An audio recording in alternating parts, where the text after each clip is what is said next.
Romeo and Juliet by William Shakespeare. Act 1. Prologue. Two households, both alike in dignity, in fair Verona where we lay our scene, from ancient grudge break to new mutiny, where civil blood makes civil hands unclean. From forth the fatal loins of these two foes, a pair of star-crossed lovers take their life. Whole misadventured piteous overthrows do with their death bury their parents' strife, the fearful passage of their death-marked love, and the continuance of their parents' rage, which, but their children's end naught could remove, is now the 2 hours' traffic of our stage, the which if you with patient ears attend, what here shall miss, our toil shall strive to mend. Scene 1. Verona, a public place. Enter Samson and Gregory of the house of Capulet, armed with swords and bucklers. Gregory, o' my word, will not carry coals. No, for then we should be colliers. I mean, an we be in collar, we'll draw. Aye, while you live, draw your neck out of the collar. I strike quickly, being moved. But thou art not quickly moved to strike. A dog of the house of Montague moves me. To move is to stir, and to be valiant is to stand. Therefore, if thou art moved, thou runnest away. A dog of that house shall move me to stand. I will take the wall of any man or maid of Montague's. That shows thee a weak slave, for the weakest goes to the wall. True, and therefore women, being the weaker vessels, are ever thrust to the wall. Therefore I will push Montague's men from the wall, and thrust his maids to the wall. The quarrel is between our masters and us, their men. 'Tis all one. I will show myself a tyrant. When I have fought with the men, I will be cruel with the maids, and cut off their heads. The heads of the maids? Aye, the heads of the maids, or their maidenheads. Take it in what sense thou wilt. They must take it in sense that feel it. Me they shall feel while I am able to stand, and 'tis known I am a pretty piece of flesh. 'Tis well thou art not fish. If thou hadst been poor John. Draw thy tool. Here comes 2 of the house of the Montagues. My naked weapon is out. Quarrel, I will back thee. How? Turn thy back and run? Fear me not. No, marry, I fear thee. Let us take the law of our sides. Let them begin. I will frown as I pass by, and let them take it as they list. Nay, as they dare, I will bite my thumb at them, which is a disgrace to them, if they bear it. Enter Abraham and Balthazar. Do you bite your thumb at us, sir? I do bite my thumb, sir. Do you bite your thumb at us, sir? Aside to Gregory. Is the law of our side, if I say aye? No. No, sir, I do not bite my thumb at you, sir, but I bite my thumb, sir. Do you quarrel, sir? Quarrel, sir? No, sir. If you do, sir, I am for you. I serve as good a man as you. No, better. Well, sir, say better. Here comes one of my master's kinsmen. Yes, better, sir. You lie. Draw if you be men. Gregory, remember thy swashing blow. They fight. Enter Benvolio. Part, fools! Put up your swords! You know not what you do. Beats down their swords. Enter Tybalt. What? Art thou drawn among these heartless hinds? Turn thee, Benvolio, look upon thy death. I do but keep the peace. Put up thy sword, or manage it to part these men with me. What? Drawn and talk of peace? I hate the word, as I hate hell, all Montagues and thee. Have at thee, coward! They fight. Enter several of both houses, who join the fray. Then enter citizens with clubs. Clubs, bills, and partisans, strike, beat them down! Down with the Capulets! Down with the Montagues! Enter Capulet in his gown and Lady Capulet. What noise is this? Give me my long sword, ho! A crutch! A crutch! Why call you for a sword? My sword, I say! Old Montague is come, and flourishes his blade in spite of me. Enter Montague and Lady Montague. Thou villain Capulet, hold me not! Let me go!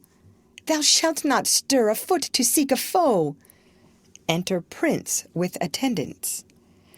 Rebellious subjects, enemies to peace, profaners of this neighbor-stained steel, will I not hear? What ho, you men, you beasts, that quench the fire of your pernicious rage, with purple fountains issuing from your veins. On pain of torture, from those bloody hands, throw your mistempered weapons to the ground, and hear the sentence of your moved prince. 3 civil brawls, bred of an airy word, by thee, old Capulet and Montague, have thrice disturbed the quiet of our streets, and made Verona's ancient citizens cast by their grave beseeming ornaments, to wield old partisans in hands as old, cankered with peace, to part your cankered hate. If ever you disturb our streets again, your lives shall pay the forfeit of the peace. For this time all the rest depart away. You, Capulet, shall go along with me, and Montague, come you this afternoon, to know our further pleasure in this case, to old free town our common judgment place. Once more, on pain of death, all men depart. Exit all but Montague, Lady Montague, and Benvolio. Who set this ancient quarrel new abroach? Speak, nephew, were you by when it began? Here were the servants of your adversary, and yours close fighting ere I did approach. I drew to part them. In the instant came the fiery Tybalt, with his sword prepared, which, as he breathed defiance to my ears, he swung about his head, and cut the winds, who nothing hurt withal hissed him in scorn. While we were interchanging thrusts and blows, came more, and fought on part and part, till the prince came, who parted either part. Oh, where is Romeo? Saw you him today? Right glad I am he was not at this fray. Madame, an hour before the worshipped sun peered forth the golden window of the east. A troubled mind drave me to walk abroad, where underneath the grove of sycamore, that westward rooteth from the city's side, so early walking did I see your son. Towards him I made, but he was ware of me, and stole into the covert of the wood. I measuring his affections by my own, that most are busied when they're most alone, pursued my humour, not pursuing his, and gladly shunned who gladly fled from me. Many a morning hath he there been seen, with tears augmenting the fresh morning dew, adding to clouds more clouds with his deep sighs, but all so soon as the all-cheering sun should in the furthest east begin to draw the shady curtains from Aurora's bed, away from the light steals home my heavy son, and private in his chamber pens himself, shuts up his windows, locks far daylight out, and makes himself an artificial night. Black and portentous must this humour prove, unless good counsel may the cause remove. My noble uncle, do you know the cause? I neither know it nor can learn of him. Have you importuned him by any means? Both by myself and many other friends, but he, his own affections' counsellor, is to himself. I will not say how true, but to himself so secret and so close, so far from sounding and discovery, as if the bud bit with an envious worm, ere he can spread his sweet leaves to the air, or dedicate his beauty to the sun. Could we but learn from whence his sorrows grow, we would as willingly give cure as know. Enter Romeo. See where he comes, so please you step aside, I'll know his grievance, or be much denied.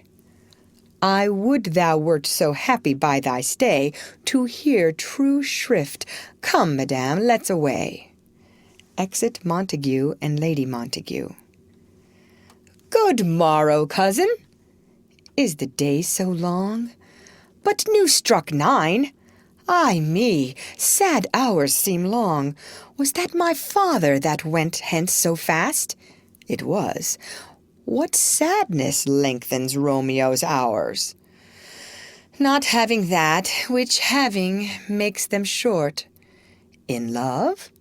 Out. Of love? Out of her favor where I am in love. Alas, that love so gentle in his view should be so tyrannous and rough in proof. Alas, that love, whose view is muffled still, should without eyes see pathways to his will. Where shall we dine? Oh me, what fray was here? Yet tell me not, for I have heard it all. Here's much to do with hate, but more with love. Why then, O brawling love, O loving hate, O anything of nothing first create?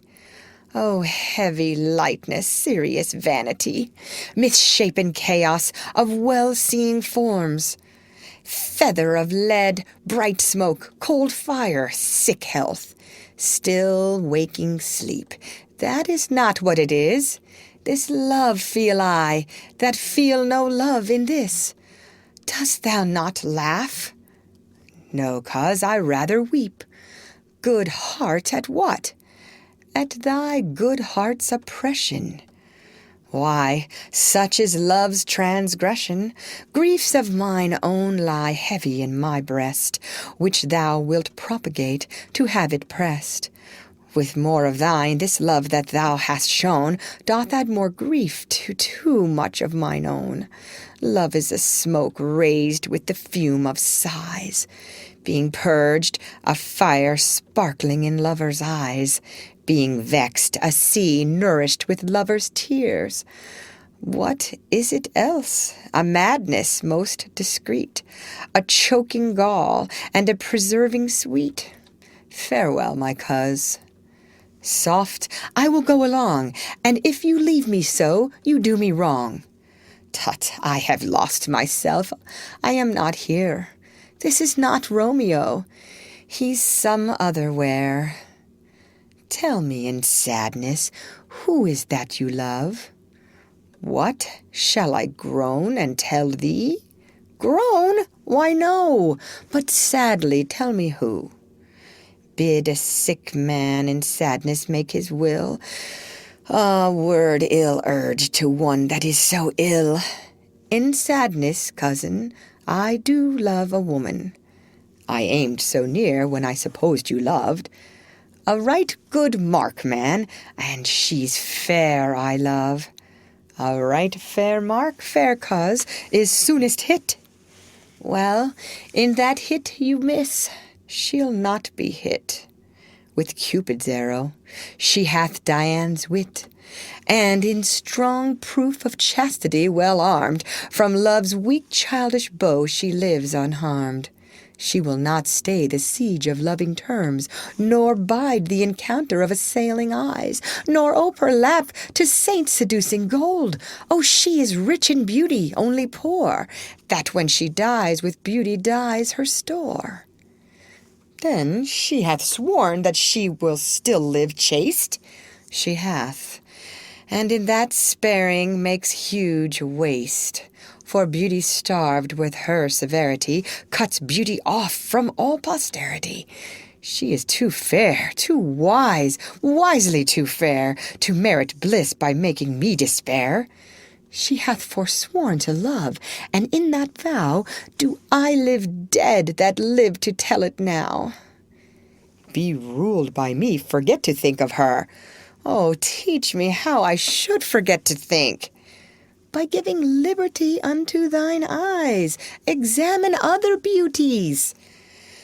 'Tis the way to call hers exquisite, and question more these happy masks that kiss fair ladies' brows, being black, put us in mind they hide the fair. He that is strucken blind cannot forget the precious treasure of his eyesight lost. Show me a mistress that is passing fair, what doth her beauty serve, but as a note where I may read who passed that passing fair? Farewell, thou canst not teach me to forget. I'll pay that doctrine, or else die in debt. They exit. Scene 2. A street. Enter Capulet, Paris, and servant. But Montague is bound as well as I in penalty alike, and 'tis not hard, I think, for men so old as we to keep the peace. Of honourable reckoning are you both, and pity 'tis you lived at odds so long. But now, my lord, what say you to my suit? But saying o'er what I have said before, my child is yet a stranger in the world. She hath not seen the change of 14 years. Let 2 more summers wither in their pride, ere we make think her ripe to be a bride. Younger than she are happy mothers made, and too soon married are those so early made. The earth hath swallowed all my hopes but she is the hopeful lady of my earth. But woo her, gentle Paris, get her heart. My will to her consent is but a part, and she agree within her scope of choice, lies my consent and fair according voice. This night I hold an old accustomed feast, whereto I have invited many a guest, such as I love, and you among the store. One more most welcome makes my numbers more. At my poor house look to behold this night, earth-treading stars that make dark heaven light. Such comfort as do lusty young men feel when well apparelled April on the heel of limping winter treads, even such delight among fresh female buds shall you this night inherit at my house. Hear all see, and like her most whose merit most shall be, which on more view of many mind being one, may stand in number, though in reckoning none. Come, go with me. To servant, giving a paper. Go, sirrah, trudge about through fair Verona. Find those persons out whose names are written there, and to them say, my house, and welcome on their pleasure stay. Exit Capulet and Paris. Find them out whose names are written here. It is written that the shoemaker should meddle with his yard, and the tailor with his last, the fisher with his pencil, and the painter with his nets. But I am sent to find those persons whose names are here writ, and can never find what names the writing person hath here writ. I must to the learned in good time. Enter Benvolio and Romeo. Tut, man, one fire burns out another's burning. One pain is lessened by another's anguish. Turn giddy, and behold by backward turning. One desperate grief cures with another's languish. Take thou some new infection to thy eye, and the rank poison of the old will die. Your plantain leaf is excellent for that. For what, I pray thee? For your broken shin. Why, Romeo, art thou mad? Not mad, but bound more than a madman is, shut up in prison, kept without my food, whipped and tormented, and God den, good fellow, God den, I pray, sir, can you read?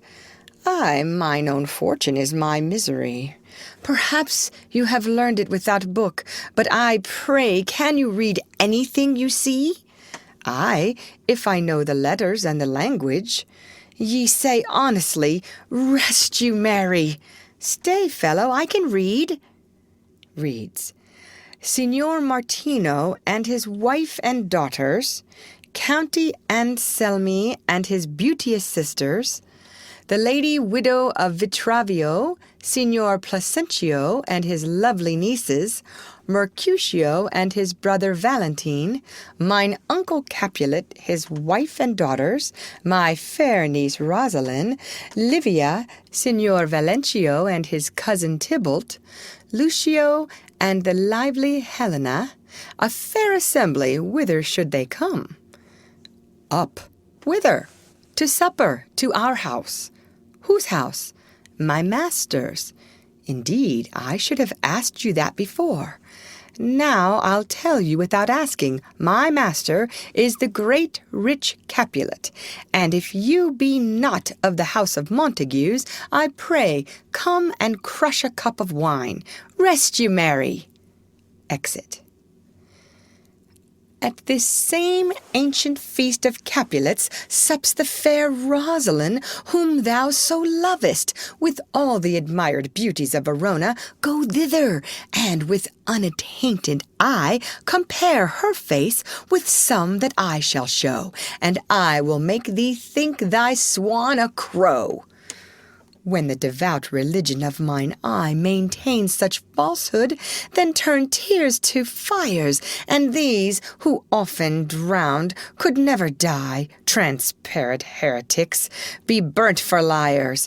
One fairer than my love, the all-seeing sun, never saw her match since first the world begun. Tut! You saw her fair, none else being by, herself poised with herself in either eye. But in that crystal scales let there be weighed your lady loves against some other maid. That I will show you shining at this feast, and she shall scant show well that now shows best. I'll go along, no such sight to be shown, but to rejoice in splendor of mine own. They exit. Scene 3. A room in Capulet's house. Enter Lady Capulet and nurse. Nurse, where's my daughter? Call her forth to me. Now, by my maidenhead, at 12 years old I bade her come. What lamb, what ladybird! God forbid, where's this girl? What, Juliet? Enter Juliet. How now, who calls? Your mother. Madame, I am here. What is your will? This is the matter. Nurse, give leave a while. We must talk in secret. Nurse, come back again. I have remembered me. Thou'st hear our counsel. Thou knowest my daughter's of a pretty age.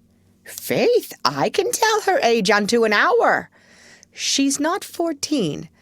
I'll lay 14 of my teeth, and yet to my teeth be it spoken, I have but 4. She is not 14. How long is it now to Lammas tide? A fortnight and odd days. Even or odd, of all days in the year, come Lammas Eve at night shall she be 14. Susan and she, God rest all Christian souls, were of an age. Well, Susan is with God. She was too good for me. But as I said, on Lammas Eve at night shall she be 14. That shall she marry. I remember it well. 'Tis since the earthquake, now 11 years, and she was weaned. I never shall forget it. Of all the days of the year upon that day, for I had then laid wormwood to my dug, sitting in the sun under the dove-house wall. My lord and you were then at Mantua. Nay, I do bear a brain, but as I said, when it did taste the wormwood on the nipple of my dug, and felt it bitter, pretty fool, to see it tetchy and fall out with the dug. Shake, quoth the dove-house, 'twas no need, I trow, to bid me trudge, and since that time it is 11 years. For then she could stand alone, nay, by the rood, she could have run and waddled all about, for even the day before she broke her brow. And then my husband, God be with his soul, was a merry man, took up the child. Yea, quoth he, dost thou fall upon thy face? Thou wilt fall backward when thou hast more wit, wilt thou not, Julie? And by my holidame, the pretty wretch left crying, and said, Ay, to see now how a jest shall come about, I warrant an I should live 1,000 years, I never should forget it. Wilt thou not, Jule? Quoth he, and pretty fool it stinted, and said, Ay. Enough of this, I pray thee, hold thy peace. Yes, madam, yet I cannot choose but laugh to think it should leave crying and say aye, and yet I warrant it had upon its brow a bump as big as a young cockerel stone, a parlous knock, and it cried bitterly. Yea, quoth my husband, fallest upon thy face? Thou wilt fall backward when thou comest to age. Wilt thou not, Jule? It stinted and said aye. And stint thou too, I pray thee, nurse, say I. Peace, I have done. God mark thee to his grace. Thou wast the prettiest babe that e'er I nursed, and I might live to see thee married once, I have my wish. Marry, that marry is the very theme I came to talk of. Tell me, daughter Juliet, how stands your disposition to be married? It is an honour that I dream not of. An honour! Were not I thine only nurse, I would say thou hadst sucked wisdom from thy teat. Well, think of marriage now. Younger than you, here in Verona, ladies of esteem are made already mothers by my count. I was your mother much upon these years, that you are now a maid. Thus then, in brief, the valiant Paris seeks you for his love. A man, young lady! Lady, such a man as all the world! Why, he's a man of wax! Verona's summer hath not such a flower. Nay, he's a flower, in faith, a very flower. What say you? Can you love the gentleman? This night you shall behold him at our feast. Read o'er the volume of young Paris's face, and find delight writ there with beauty's pen. Examine every married lineament, and see how one another lends content. And what obscured in this fair volume lies, find written in the margent of his eyes. This precious book of love, this unbound lover, to beautify him only lacks a cover. The fish lives in the sea, and 'tis much pride for fair without the fair within to hide. That book in many's eyes doth share the glory, that in gold clasps locks in the golden story. So shall you share all that he doth possess, by having him, making yourself no less.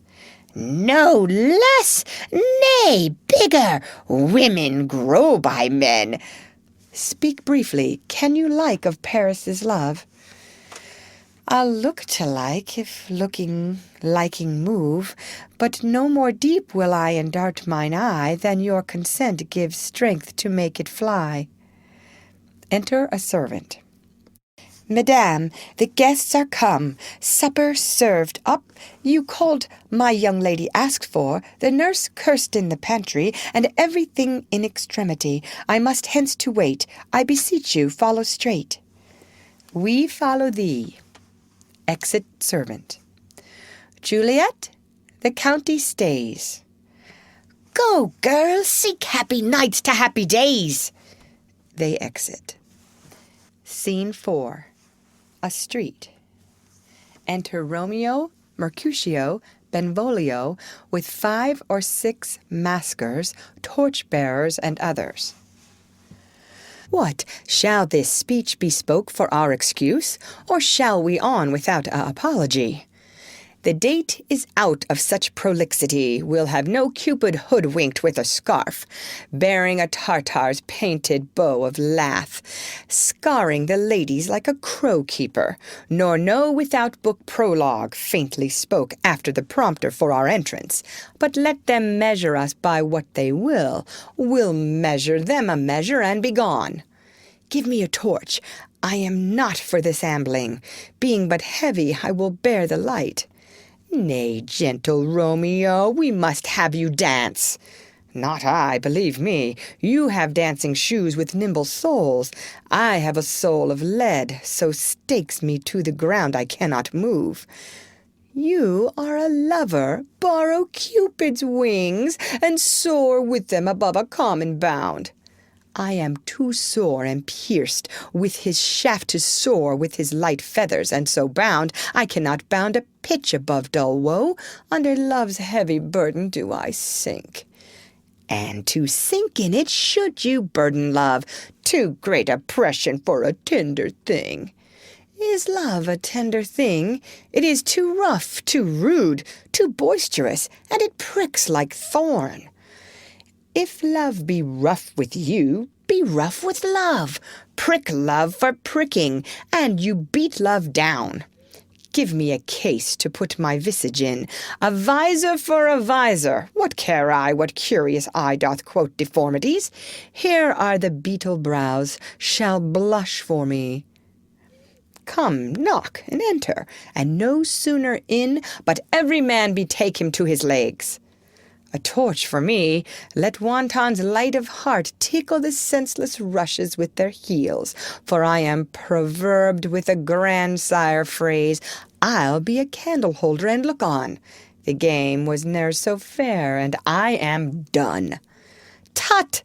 Done's the mouse, the constable's own word. If thou art done, we'll draw thee from the mire of this Sir Reverence love, wherein thou stickest up to the ears. Come, we burn daylight, ho! Nay, that's not so. I mean, sir, in delay we waste our lights in vain like lamps by day. Take our good meaning for our judgment, sits 5 times in that air once in our 5 wits. And we mean well in going to this mask, but 'tis no wit to go. Why, may one ask? I dreamed a dream tonight, and so did I. Well, what was yours?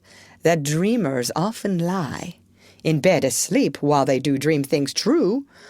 Oh, then I see Queen Mab hath been with you. She is the fairy's midwife, and she comes in shape no bigger than an agate stone, on the forefinger of an alderman, drawn with a team of little atomies, athwart men's noses as they lie asleep, her wagon spokes made of long spiders' legs, the cover of the wings of grasshoppers, the traces of the smallest spider's web, the collars of the moonshine's watery beams, her whip of cricket's bone, the lash of film, her wagoner a small gray-coated gnat, not so big as a round little worm, pricked from the lazy finger of a maid. Her chariot is an empty hazelnut, made by the joiner's squirrel or old grub, time out of mind the fairy's coachmakers. And in this state she gallops night by night through lovers' brains, and then they dream of love, or a courtier's knees that dream on curtsies straight, or lawyer's fingers who straight dream on fees, or ladies' lips who straight on kisses dream, which oft the angry Mab with blisters plagues, because their breaths with sweetmeats tainted are. Sometimes she gallops over a courtier's nose, and then dreams he of smelling out a suit, and sometime comes she with a tithe pig's tail tickling a parson's nose as a lies asleep. Then dreams he of another benefice. Sometime she driveth o'er a soldier's neck, and then dreams he of cutting foreign throats, of breeches, ambuscados, Spanish blades, of healths 5 fathom deep, and then anon drums in his ear, at which he starts and wakes, and being thus frighted, swears a prayer or 2, and sleeps again. This is that very Mab that plats the manes of horses in the night, and bakes the efflocks in foul sluttish hairs, which once untangled much misfortune bodes. This is the hag, when maids lie on their backs, that presses them and learns them first to bear, making them women of good carriage. This is she. Peace, peace, Mercutio, peace. Thou talkest of nothing. True, I talk of dreams, which are the children of an idle brain, begot of nothing but vain fantasy, which is as thin of substance as the air, and more inconstant than the wind, who woos even now the frozen bosom of the north, and being angered puffs away from thence, turning his face to the dew-dropping south. This wind you talk of blows us from ourselves. Supper is done, and we shall come too late.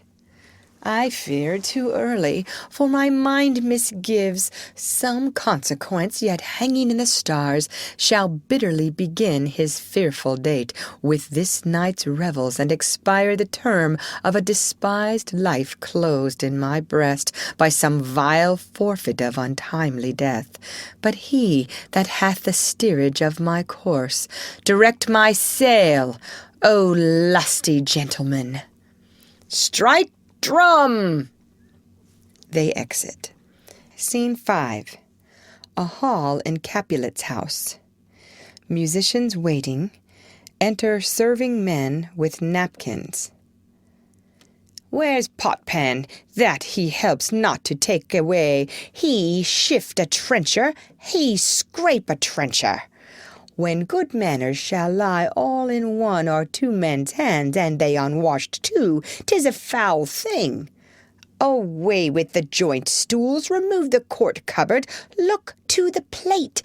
Good thou, save me a piece of marchpane, and as thou lovest me, let the porter let in Susan Grindstone and Nell, Antony and Potpan. Aye, boy, ready. You are looked for and called for, asked for and sought for in the great chamber. We cannot be here and there too.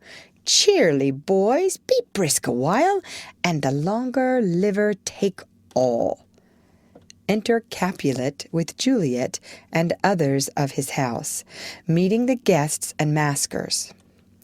Welcome, gentlemen. Ladies that have their toes unplagued with corns will have a bout with you. Aha, my mistresses, which of you all will now deny to dance? She that makes dainty, she, I'll swear, hath corns. Am I come near ye now? Welcome, gentlemen. I have seen the day that I have worn a visor, and could tell a whispering tale in a fair lady's ear, such as would please. 'Tis gone, 'tis gone, 'tis gone. You are welcome, gentlemen. Come, musicians, play. A hall, give room, and foot it, girls. Music plays, and they dance. More light, you knaves, and turn the tables up, and quench the fire, the room is grown too hot. Ah, sirrah, this unlooked-for sport comes well. Nay, sit, good cousin Capulet, for you and I are past our dancing days. How long is it now since last yourself and I were in a mask? By'r Lady, 30 years. What? Man, 'tis not so much. 'Tis since the nuptials of Lucentio. Come, Pentecost, as quickly as it will. Some 25 years, and then we masked. 'Tis more, his son is elder. Sir, his son is 30. Will you tell me that? His son was but a ward 2 years ago. To a serving man. What lady is that which doth enrich the hand of yonder knight? I know not, sir. Oh, she doth teach the torches to burn bright. It seems she hangs upon the cheek of night, like a rich jewel in an Ethiop's ear. Beauty too rich for use, for earth too dear. So shows a snowy dove, trooping with crows, as yonder lady o'er her fellows shows. The measure done, I'll watch her place of stand, and touching hers, make blessed my rude hand. Did my heart love till now? Forswear its sight, for I ne'er saw true beauty till this night. This, by his voice, should be a Montague. Fetch me my rapier, boy. What dares the slave come hither, covered with an antic face, to fleer and scorn at our solemnity? Now, by the stock and honour of my kin, to strike him dead, I hold it not a sin. Why, how now, kinsman? Wherefore storm you so? Uncle, this is a Montague, our foe, a villain that is hither come in spite to scorn at our solemnity this night. Young Romeo, is it? 'Tis he, that villain Romeo. Content thee, gentle coz, let him alone. He bears him like a portly gentleman, and, to say truth, Verona brags of him to be a virtuous and well-governed youth. I would not for the wealth of all the town here in my house do him disparagement. Therefore be patient, take no note of him. It is my will, the which if thou respect, show a fair presence, and put off these frowns and ill-beseeming semblance for a feast. It fits when such a villain is a guest. I'll not endure him. He shall be endured. What good man, boy? I say he shall. Go to. Am I the master here, or you? Go to. You'll not endure him. God shall mend my soul. You'll make a mutiny among my guests. You will set cock-a-hoop. You'll be the man. Why, uncle, 'tis a shame. Go to. Go to. You are a saucy boy, is it so indeed? This trick may chance to scathe you, I know what. You must contrary me. Marry, 'tis time. Well said, my hearts. You are a princox. Go, be quiet, or more light, for shame. I'll make you quiet. What cheerly, my hearts. Patience, perforce, with wilful choler meeting, makes my flesh tremble in their different greeting. I will withdraw, but this intrusion shall now, seeming sweet, convert to bitter gall. Exit. To Juliet. If I profane with my unworthiest hand this holy shrine, the gentle fine is this: my lips, two blushing pilgrims, ready stand to smooth that rough touch with a tender kiss. Good pilgrim, you do wrong your hand too much, which mannerly devotion shows in this. For saints have hands that pilgrims' hands do touch, and palm to palm is holy palmer's kiss. Have not saints lips, and holy palmers too? I, pilgrim, lips that they must use in prayer. Oh, then, dear saint, let lips do what hands do. They pray, grant thou, lest faith turn to despair. Saints do not move, though grant for prayer's sake. Then move not, while my prayer's effect I take. Thus from my lips by yours my sin is purged. Then have my lips the sin that they have took. Sin from thy lips? Oh, trespass sweetly urged, give me my sin again. You kiss by the book. Madame, your mother craves a word with you. What is her mother? Mary Bachelor, her mother is the lady of the house, and a good lady and a wise and virtuous. I nursed her daughter, that you talked withal, I tell you. He that can lay hold o' her shall have the chinks. Is she a Capulet? Oh, dear account, my life is my foe's debt. Away, be gone, the sport is at the best. Ay, so I fear, the more is my unrest. Nay, gentlemen, prepare not to be gone. We have a trifling foolish banquet towards. Is it e'en so? Why, then, I thank you all. I thank you, honest gentlemen, good night. More torches here. Come on, then, let's to bed. Ah, sirrah, by my fay, it waxes late. I'll to my rest. Exit all but Juliet and nurse. Come hither, nurse. What is yon gentleman? The son and heir of old Tiberio.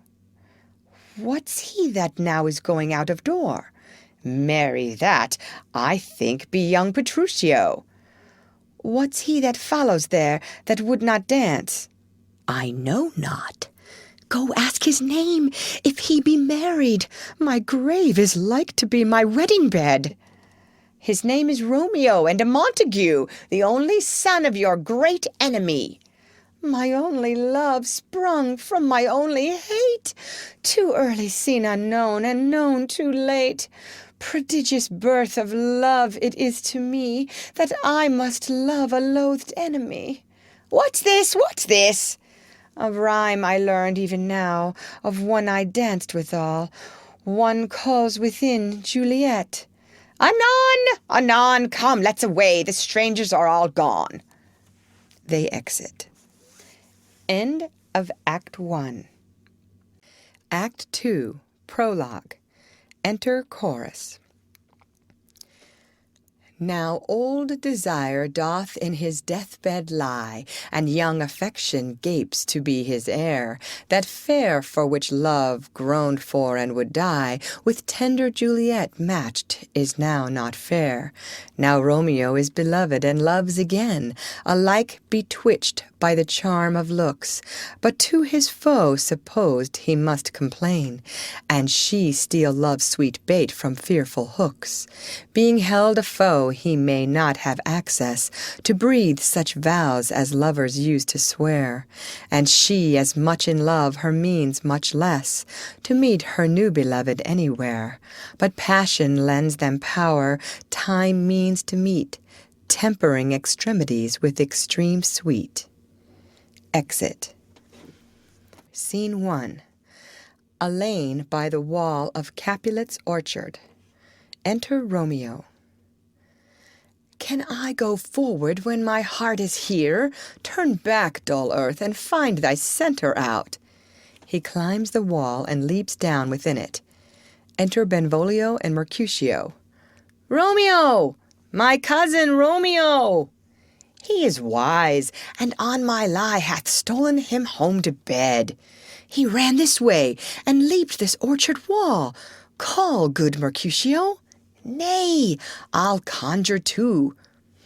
Romeo, humours, madman, passion, lover.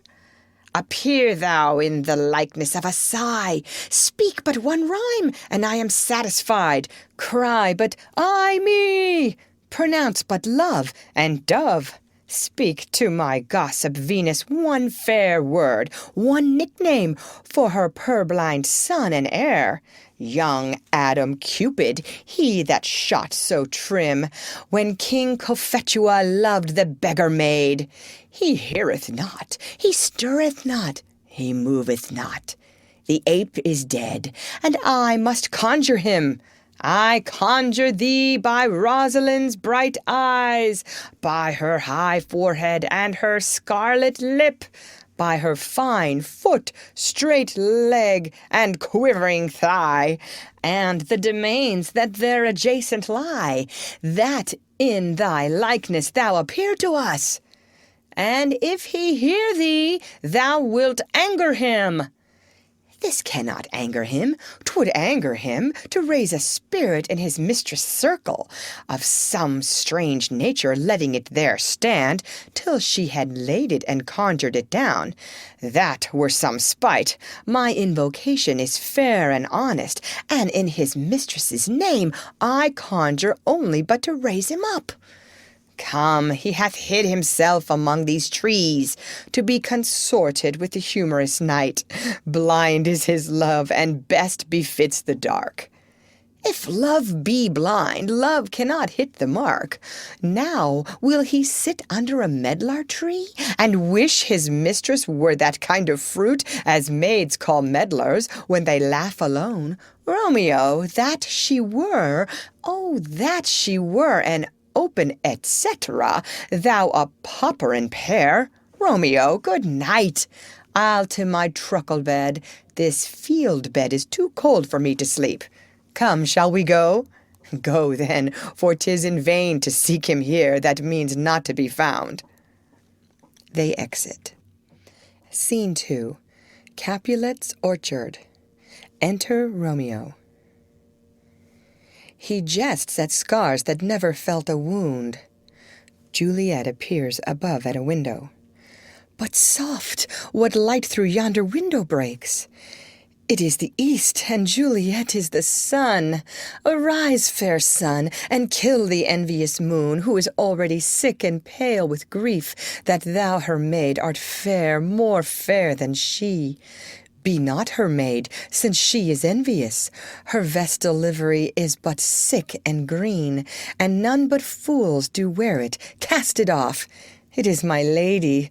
Oh, it is my love. Oh, that she knew she were.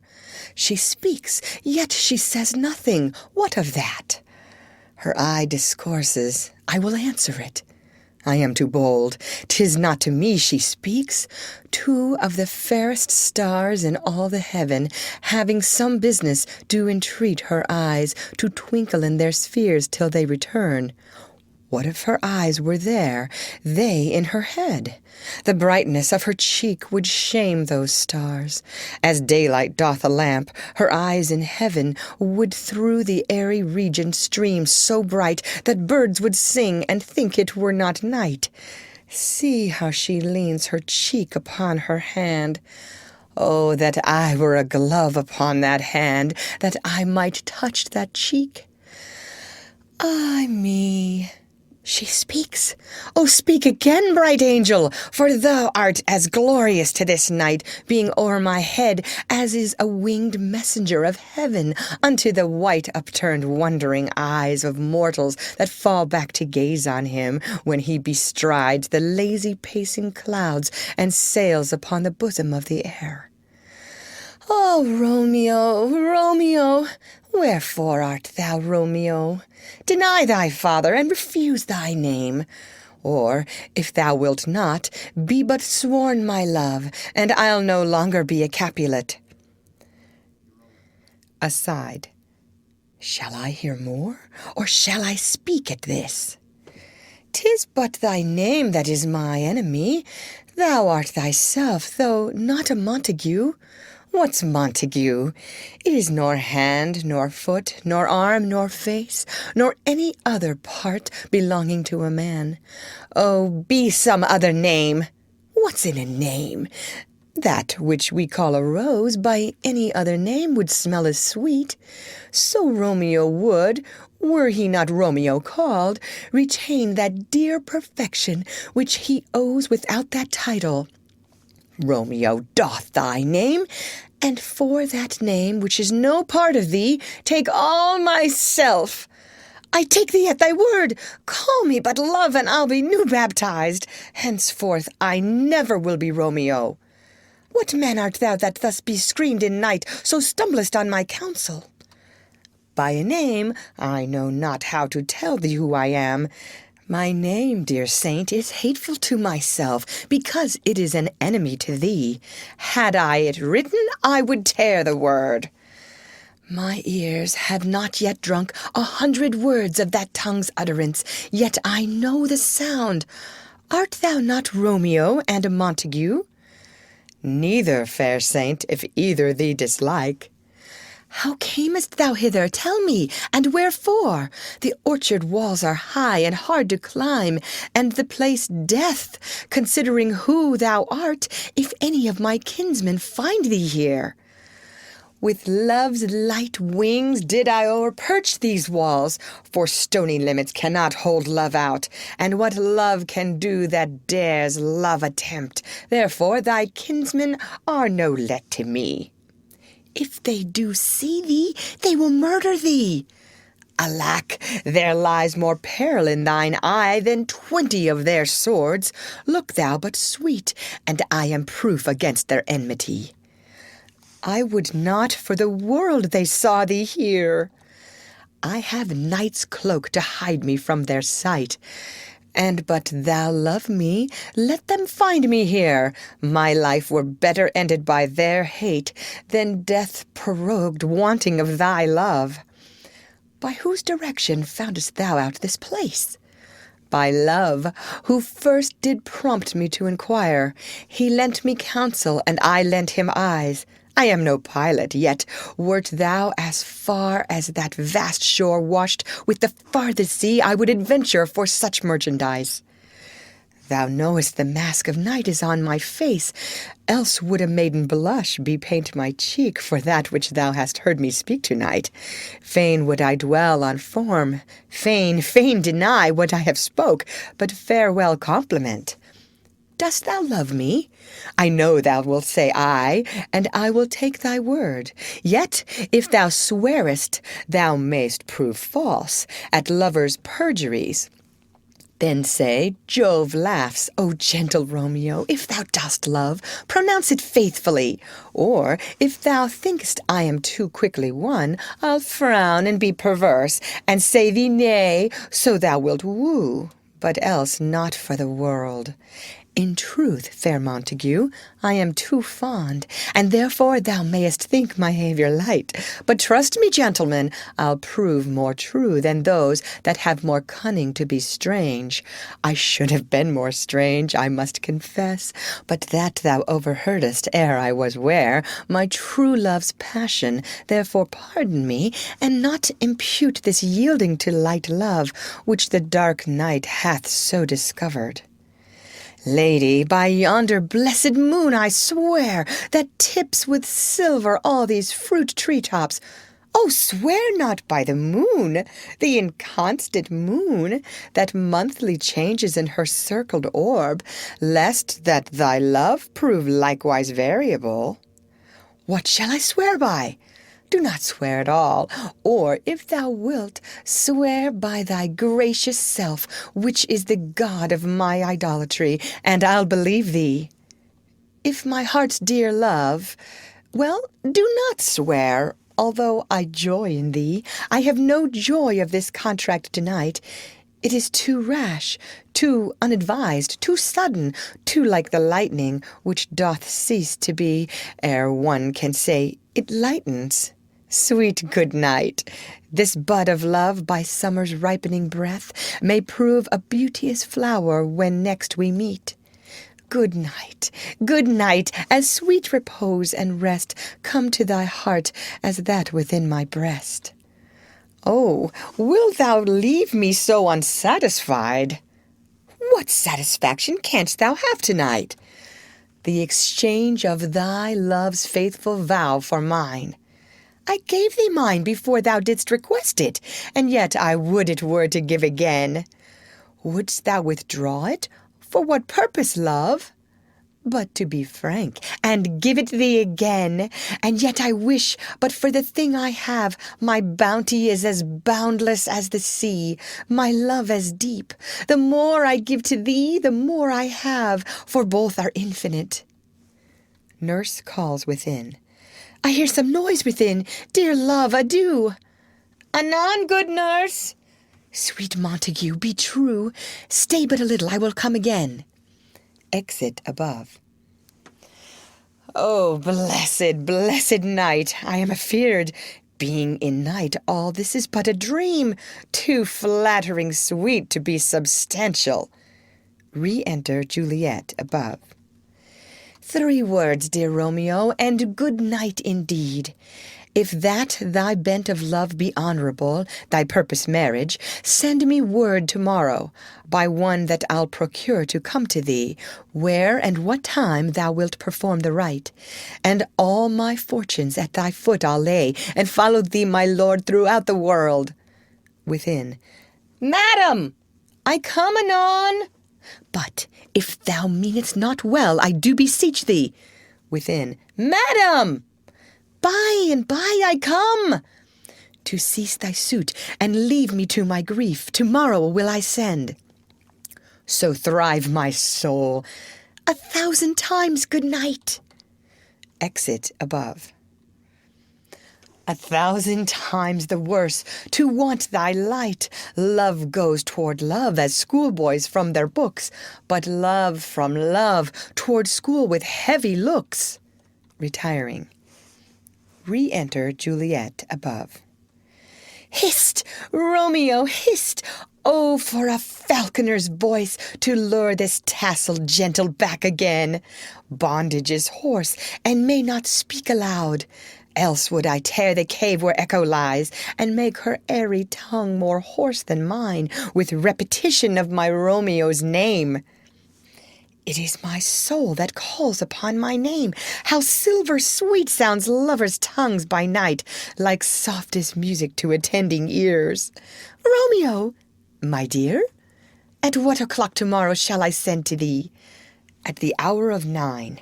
I will not fail. 'Tis 20 years till then. I have forgot why I did call thee back. Let me stand here till thou remember it. I shall forget to have thee still stand there, remembering how I love thy company. And I'll still stay to have thee still forget, forgetting any other home but this. 'Tis almost morning. I would have thee gone, and yet no further than a wanton's bird, who lets it hop a little from her hand, like a poor prisoner in his twisted gyves, and with a silk thread plucks it back again, so loving jealous of his liberty. I would I were thy bird. Sweet, so would I, yet I should kill thee with much cherishing. Good night, good night. Parting is such sweet sorrow, that I shall say good night till it be morrow. Exit above. Sleep dwell upon thine eyes, peace in thy breast. Would I were sleep and peace, so sweet to rest. Hence will I to my ghostly father sell, his help to crave, and my dear hap to tell. Exit. Scene 3. Friar Lawrence's cell. Enter Friar Lawrence with a basket. The gray-eyed morn smiles on the frowning night, checkering the eastern clouds with streaks of light, and flecked darkness like a drunkard reels from forth day's path and Titan's fiery wheels. Now, ere the sun advance his burning eye, the day to cheer and night's dank dew to dry, I must upfill this osier cage of ours with baleful weeds and precious juiced flowers. The earth, that's nature's mother, is her tomb. What is her burying grave that is her womb? And from her womb children of divers kind, we sucking on her natural bosom find, many for many virtues excellent, none but for some and yet all different. Oh, mickle is the powerful grace that lies in herbs, plants, stones, and their true qualities. For naught so vile that on the earth doth live, but to the earth some special good doth give. Nor aught so good, but strained from that fair use, revolts from true birth, stumbling on abuse. Virtue itself turns vice, being misapplied, and vice sometimes by action dignified. Within the infant rind of this small flower, poison hath residence and medicine power. For this, being smelt, with that part cheers each part, being tasted, slays all senses with the heart. Two such opposed kings encamp them still, in man as well as herbs, grace and rude will, and where the worser is predominant, full soon the canker death eats up that plant. Enter Romeo. Good morrow, father. Benedicit! What early tongue so sweet saluteth me? Young son, it argues a distempered head, so soon to bid good morrow to thy bed. Care keeps his watch in every old man's eye, and where care lodges, sleep will never lie. But where unbruised youth with unstuffed brain doth couch his limbs, there golden sleep doth reign. Therefore thy earliness doth me assure thou art uproused by some distemperature. Or if not so, then here I hit it right. Our Romeo hath not been in bed tonight. That last is true, the sweeter rest was mine. God pardon sin, wast thou with Rosaline? With Rosaline, my ghostly father, no! I have forgot that name, and that name's woe. That's my good son. But where hast thou been then? I'll tell thee, ere thou ask me it again. I have been feasting with mine enemy, where on a sudden one hath wounded me. That by me wounded both our remedies within thy help and holy physic lies. I bear no hatred, blessed man, for lo, my intercession likewise steads my foe. Be plain, good son, and homely in thy drift. Riddling confession finds but riddling shrift. Then plainly know my heart's dear love is set on the fair daughter of rich Capulet. As mine on hers, so hers is set on mine. And all combined, save what thou must combine by holy marriage, when and where and how we met, we wooed and made exchange of vow. I'll tell thee as we pass, but this I pray, that thou consent to marry us today. Holy Saint Francis, what a change is here! Is Rosaline, whom thou didst love so dear, so soon forsaken? Young men's love then lies not truly in their hearts, but in their eyes. Jesu Maria, what a deal of brine hath washed thy sallow cheeks for Rosaline! How much salt water thrown away in waste to season love, that of it doth not taste! The sun not yet thy sighs from heaven clears, thy old groans ring yet in my ancient ears. Lo, here upon thy cheek the stain doth sit of an old tear that is not washed off yet. If e'er thou wast thyself, and these woes thine, thou in these woes were all for Rosaline. And art thou changed? Pronounce this sentence then. Women may fall when there's no strength in men. Thou chidest me oft for loving Rosaline, for doting, not for loving, pupil mine, and bad'st me bury love, not in a grave to lay one in, another out to have. I pray thee chide not. She whom I love now doth grace for grace and love for love allow. The other did not so. Oh, she knew well thy love did read by rote and could not spell. But come, young waverer, come, go with me. In one respect I'll thy assistant be, for this alliance may so happy prove to turn your household's rancour to pure love. Oh, let us hence. I stand on sudden haste. Wisely and slow they stumble that run fast. They exit. Scene 4. A street. Enter Benvolio and Mercutio. Where the devil should this Romeo be? Came he not home tonight? Not to his father's, I spoke with his man. Ah, that same pale, hard-hearted wench, that Rosaline, torments him so that he will sure run mad. Tybalt, the kinsman of old Capulet, hath sent a letter to his father's house. A challenge on my life. Romeo will answer it. Any man that can write may answer a letter. Nay, he will answer the letter's master, how he dares being dared.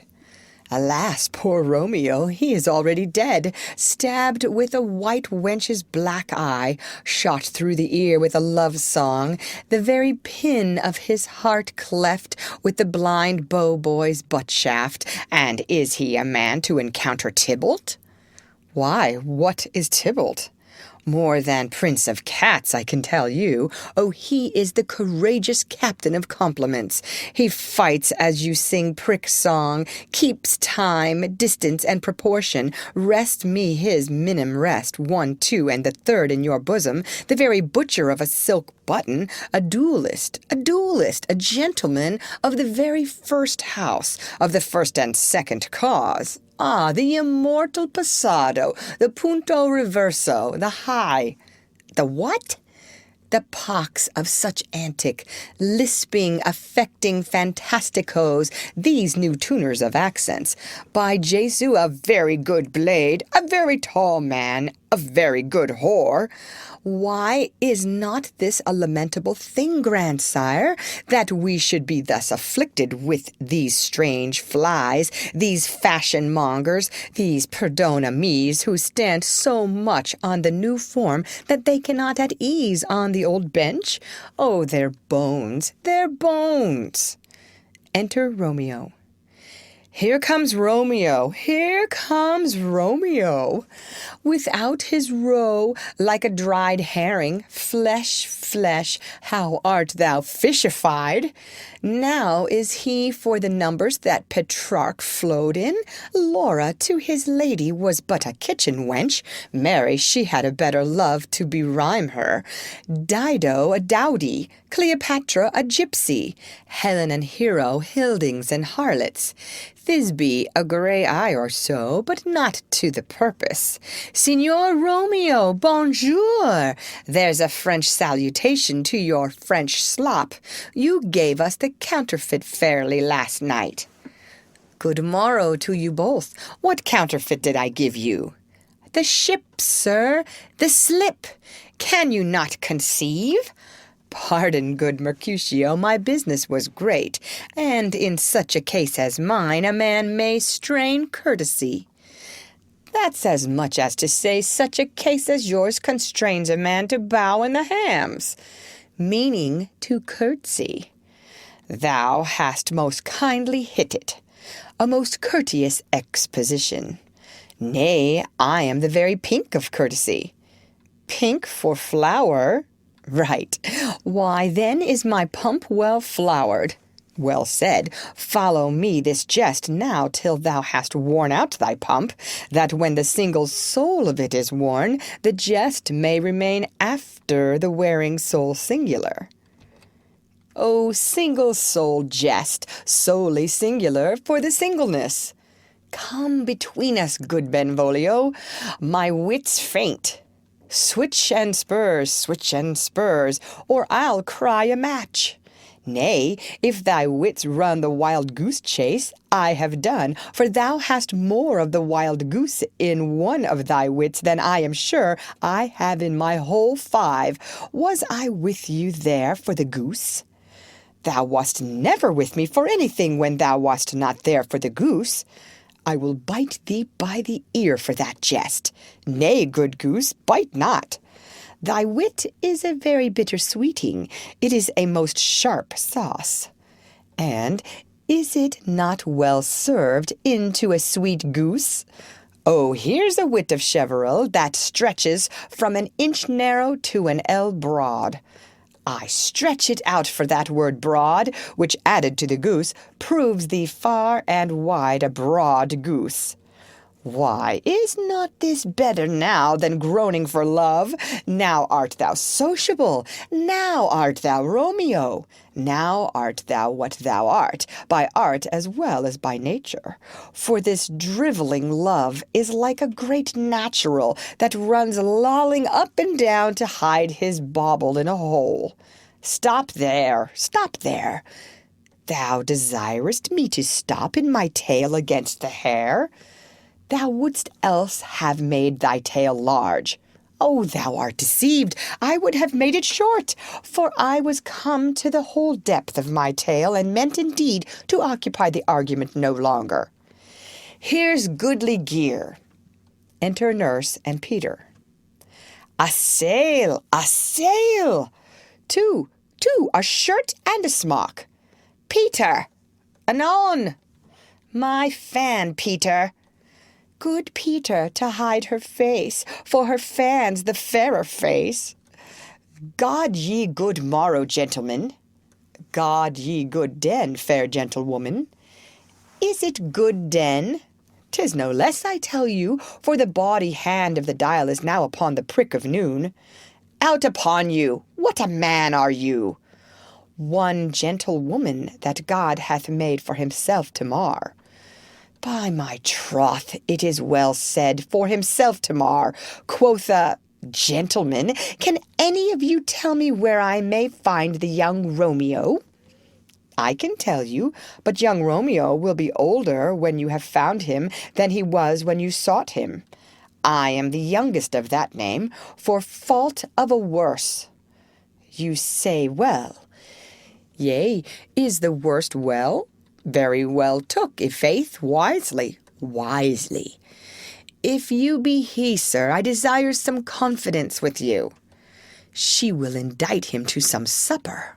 A bawd, so ho! What hast thou found?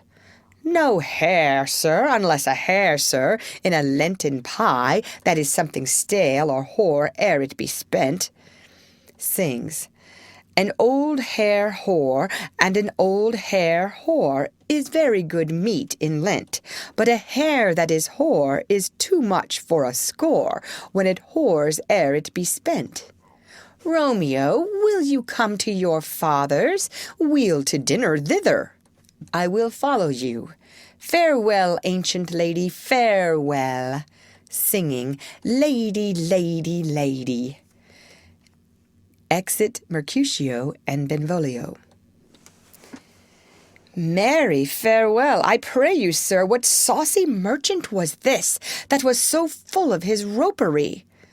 A gentleman, nurse, that loves to hear himself talk, and will speak more in a minute than he will stand to in a month.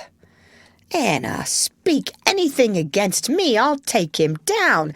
Anna were lustier than he is, and 20 such jacks, and if I cannot, I'll find those that shall. Scurvy knave! I am none of his flirt gills, I am none of his skeins mates, and thou must stand by too, and suffer every knave to use me at his pleasure. I saw no man use you a pleasure. If I had, my weapon should quickly have been out, I warrant you. I dare draw as soon as another man, if I see occasion in a good quarrel, and the law on my side. Now, afore God, I am so vexed that every part about me quivers. Scurvy knave! Pray you, sir, a word, and as I told you, my young lady bade me inquire you out. What she bade me say I will keep to myself. But first let me tell ye, if ye should lead her into a fool's paradise, as they say, it were a very gross kind of behavior, as they say, for the gentlewoman is young, and therefore, if you should deal double with her, truly it were an ill thing to be offered to any gentlewoman, and very weak dealing. Nurse, commend me to thy lady and mistress, I protest unto thee. Good heart and a faith, I will tell her as much. Lord, Lord, she will be a joyful woman. What wilt thou tell her, nurse? Thou dost not mark me. I will tell her, sir, that you do protest, which, as I take it, is a gentlemanlike offer. Bid her devise some means to come to Shrift this afternoon, and there she shall, at Friar Lawrence's cell, be shrived and married. Here is for thy pains. No, truly, sir, not a penny. Go to, I say you shall. This afternoon, sir? Well, she shall be there. And stay, good nurse, behind the abbey wall. Within this hour my man shall be with thee, and bring thee cords made like a tackled stair, which to the high top gallant of my joy must be my convoy in the secret night. Farewell, be trusty, and I'll quit thy pains. Farewell, commend me to thy mistress. Now God in heaven bless thee. Hark you, sir. What sayest thou, my dear nurse? Is your man secret? Did you ne'er hear say, two may keep counsel, putting one away? I warrant thee, my man's as true as steel. Well, sir, my mistress is the sweetest lady. Lord, Lord, when 'twas a little prating thing, oh, there is a nobleman in town, one Paris, that would fain lay knife aboard, but she, good soul, had as lief see a toad, a very toad, as see him. I anger her sometimes, and tell her that Paris is the properer man, but I'll warrant you, when I say so, she looks as pale as any clout in the versal world. Doth not Rosemary and Romeo begin both with the letter? Ay, nurse, what of that? Both with an R. Ah, mocker, that's the dog's name. R is for the... No, I know it begins with some other letter, and she hath the prettiest sententious of it, of you and Rosemary, that it would do you good to hear it. Commend me to thy lady. Aye, 1,000 times. Exit Romeo. Peter! Anon! Peter, take my fan and go before and apace. They exit. Scene 5. Capulet's orchard. Enter Juliet. The clock struck 9 when I did send the nurse. In half an hour she promised to return. Perchance she cannot meet him. That's not so. Oh, she is lame. Love's heralds should be thoughts, which 10 times faster glide than the sun's beams, driving back shadows over luring hills. Therefore do nimble-pinioned doves draw love, and therefore hath the wind swift Cupid wings. Now is the sun upon the highmost hill of this day's journey, and from 9 till 12 is 3 long hours, yet she is not come. Had she affections and warm youthful blood, she would it be as swift in motion as a ball. My words would bandy her to my sweet love, and his to me. But old folks many feign as they were dead, unwieldy, slow, heavy, and pale as lead. Oh God, she comes! Enter nurse and Peter. Oh, honey nurse, what news? Hast thou met with him? Send thy man away. Peter, stay at the gate. Exit Peter. Now, good sweet nurse, O Lord, why look'st thou sad? Thou news be sad, yet tell them merrily. If good, thou shamest the music of sweet news by playing it to me with so sour a face. I am a-weary. Give me leave a while. Fie, how my bones ache. What a jaunt have I had! I would thou hadst my bones, and I thy news. Nay, come, I pray thee, speak. Good nurse, speak. Jesu, what haste! Can you not stay a while? Do you not see that I am out of breath? How art thou out of breath, when thou hast breath to say to me that thou art out of breath? The excuse that thou dost make in this delay is longer than the tale thou dost excuse. Is thy news good or bad? Answer to that. Say either, and I'll stay the circumstance. Let me be satisfied. Is it good or bad? Well, you have made a simple choice. You know not how to choose a man. Romeo, no, not he. Though his face be better than any man's, yet his leg excels all men's. And for a hand and a foot and a body, though they be not to be talked on, yet they are past compare. He is not the flower of courtesy, but I'll warrant him as gentle as a lamb. Go thy ways, wench, serve God. What, have you dined at home? No, but all this did I know before. What says he of our marriage? What of that? Lord, how my head aches. What a head have I! It beats as it would fall in 20 pieces. My back at the other side. Oh, my back, my back. Beshrew your heart for sending me about to catch my death with jaunting up and down. I'faith, I am sorry that thou art not well. Sweet, sweet, sweet nurse, tell me, what says my love? Your love says, like an honest gentleman, and a courteous, and a kind, and a handsome, and I warrant a virtuous. Where is your mother? Where is my mother? Why, she is within. Where should she be? How oddly thou repliest.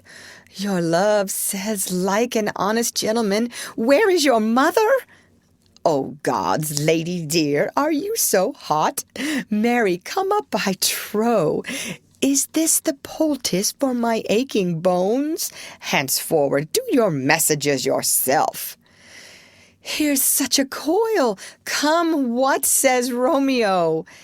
Have you got leave to go to shrift today? I have. Then hie you hence to Friar Lawrence's cell. There stays a husband to make you a wife. Now comes the wanton blood up in your cheeks. They'll be in scarlet straight at any news. Hie you to church. I must another way to fetch a ladder, by the which your love must climb a bird's nest soon when it is dark. I am the drudge and toil in your delight, but you shall bear the burden soon at night. Go, I'll to dinner, hie you to the cell. Hie to high fortune, honest nurse, farewell. They exit. Scene 6. Friar Lawrence's cell. Enter Friar Lawrence and Romeo. So smile the heavens upon this holy act, that after hours with sorrow chide us not. Amen, amen! But come what sorrow can, it cannot countervail the exchange of joy that one short minute gives me in her sight. Do thou but close our hands with holy words, then love devouring death do what he dare. It is enough I may but call her mine. These violent delights have violent ends, and in their triumph die like fire and powder, which as they kiss consume. The sweetest honey is loathsome in his own deliciousness, and in the taste confounds the appetite. Therefore love moderately, long love doth so. Too swift arrives as tardy as too slow. Enter Juliet. Here comes the lady, oh, so light of foot, will ne'er wear out the everlasting flint. A lover may bestride the gossamer that idles in the wanton summer air, and yet not fall, so light is vanity. Good evening to my ghostly confessor. Romeo shall thank thee, daughter, for us both. As much to him, else is his thanks too much. Ah, Juliet, if the measure of thy joy be heaped like mine, and that thy skill be more to blazon it, then sweeten with thy breath this neighbor air, and let rich music's tongue unfold the imagined happiness that both receive in either by this dear encounter. Conceit, more rich in matter than in words, brags of his substance, not of ornament. They are but beggars that can count their worth, but my true love is grown to such excess I cannot sum up some of half my wealth. Come, come with me, and we will make short work. For by your leaves you shall not stay alone till Holy Church incorporate two in one. They exit. Act 3, Scene 1. A public place. Enter Mercutio, Benvolio, page, and servants. I pray thee, good Mercutio, let's retire. The day is hot, the Capulets abroad, and if we meet, we shall not scape a brawl, for now these hot days is the mad blood stirring. Thou art like one of those fellows that when he enters the confines of a tavern, claps me his sword upon the table and says, God send me no need of thee, and by the operation of the second cup draws it on the drawer, when indeed there is no need. Am I like such a fellow? Come, come, thou art as hot a jack in thy mood as any in Italy, and as soon moved to be moody, and as soon moody to be moved. And what two? Nay, and there were two such, we should have none shortly, for one would kill the other. Why thou wilt quarrel with a man that hath a hair more or a hair less in his beard than thou hast. Thou wilt quarrel with a man for cracking nuts, having no other reason but because thou hast hazel eyes. What eye but such an eye would spy out such a quarrel? Thy head is as full of quarrels as an egg is full of meat, and yet thy head hath been beaten as addle as an egg for quarreling. Thou hast quarrelled with a man for coughing in the street, because he hath wakened thy dog that hath lain asleep in the sun. Didst thou not fall out with a tailor for wearing his new doublet before Easter, with another for tying his new shoes with old riband? And yet thou wilt tutor me from quarrelling? And I were so apt to quarrel as thou art, any man should buy the fee simple of my life for an hour and a quarter. The fee simple? Oh, simple! By my head, here come the Capulets. By my heel, I care not. Enter Tybalt and others. Follow me close, for I will speak to them. Gentlemen, good den, a word with one of you. And but one word with one of us, couple it with something, make it a word and a blow. You shall find me apt enough to that, sir, and you will give me occasion. Could you not take some occasion without giving? Mercutio, thou consortest with Romeo. Consort? What dost thou make us minstrels? And thou make minstrels of us? Look to hear nothing but discords. Here's my fiddlestick. Here's that shall make you dance. Zounds, consort! We talk here in the public haunt of men. Either withdraw unto some private place, and reason coldly of your grievances, or else depart, here all eyes gaze on us. Men's eyes were made to look, and let them gaze. I will not budge for no man's pleasure, I.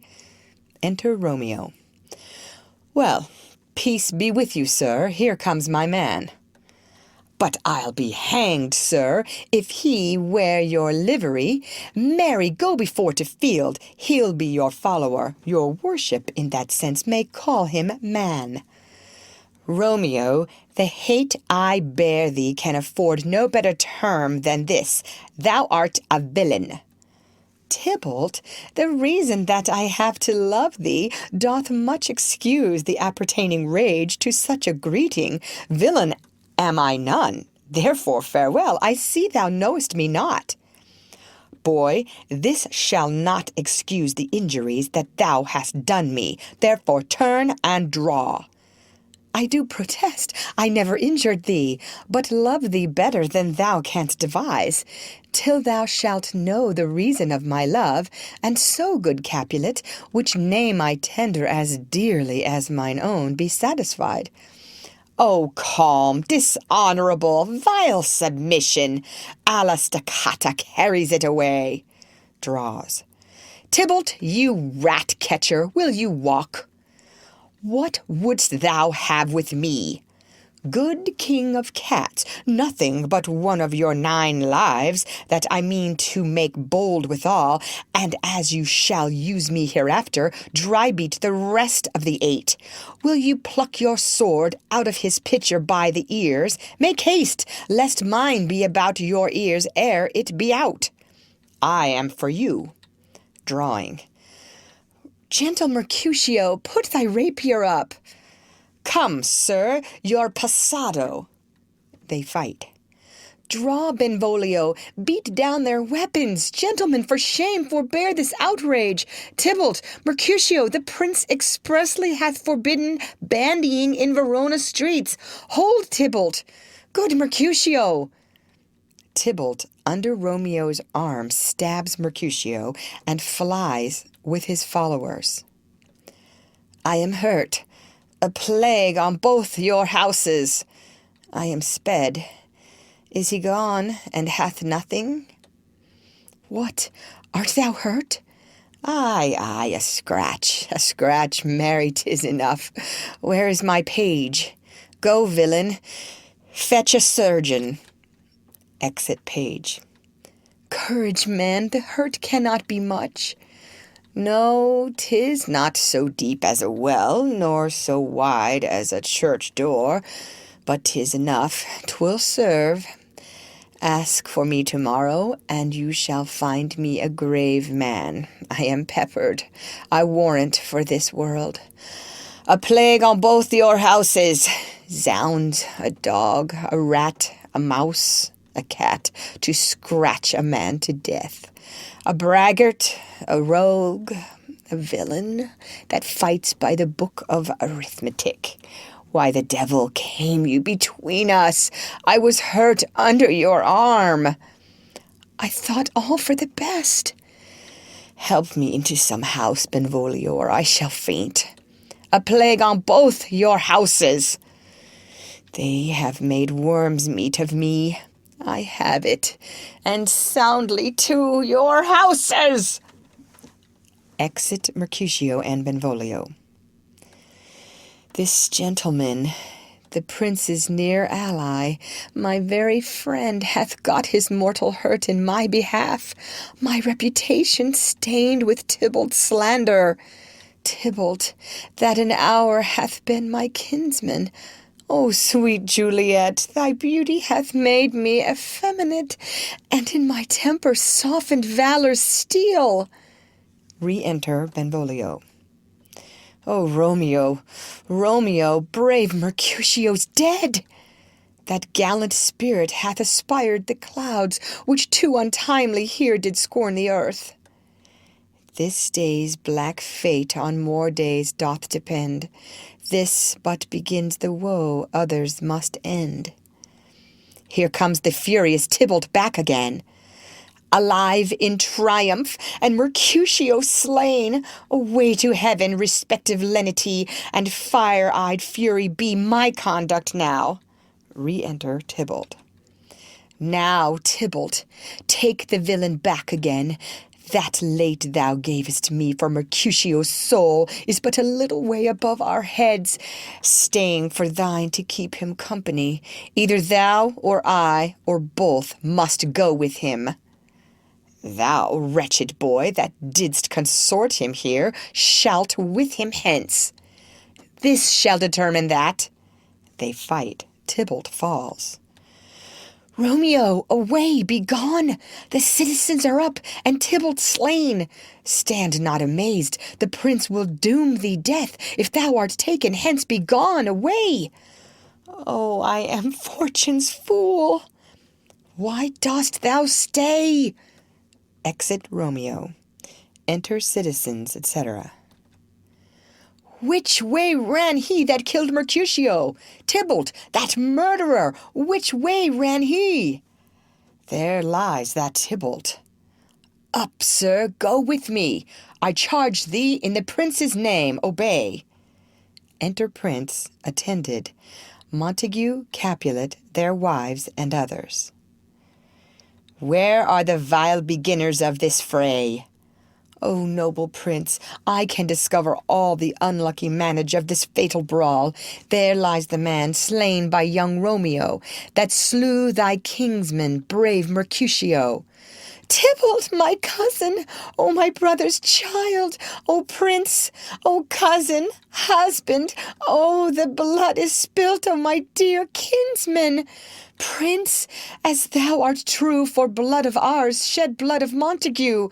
O cousin, cousin! Benvolio, who began this bloody fray?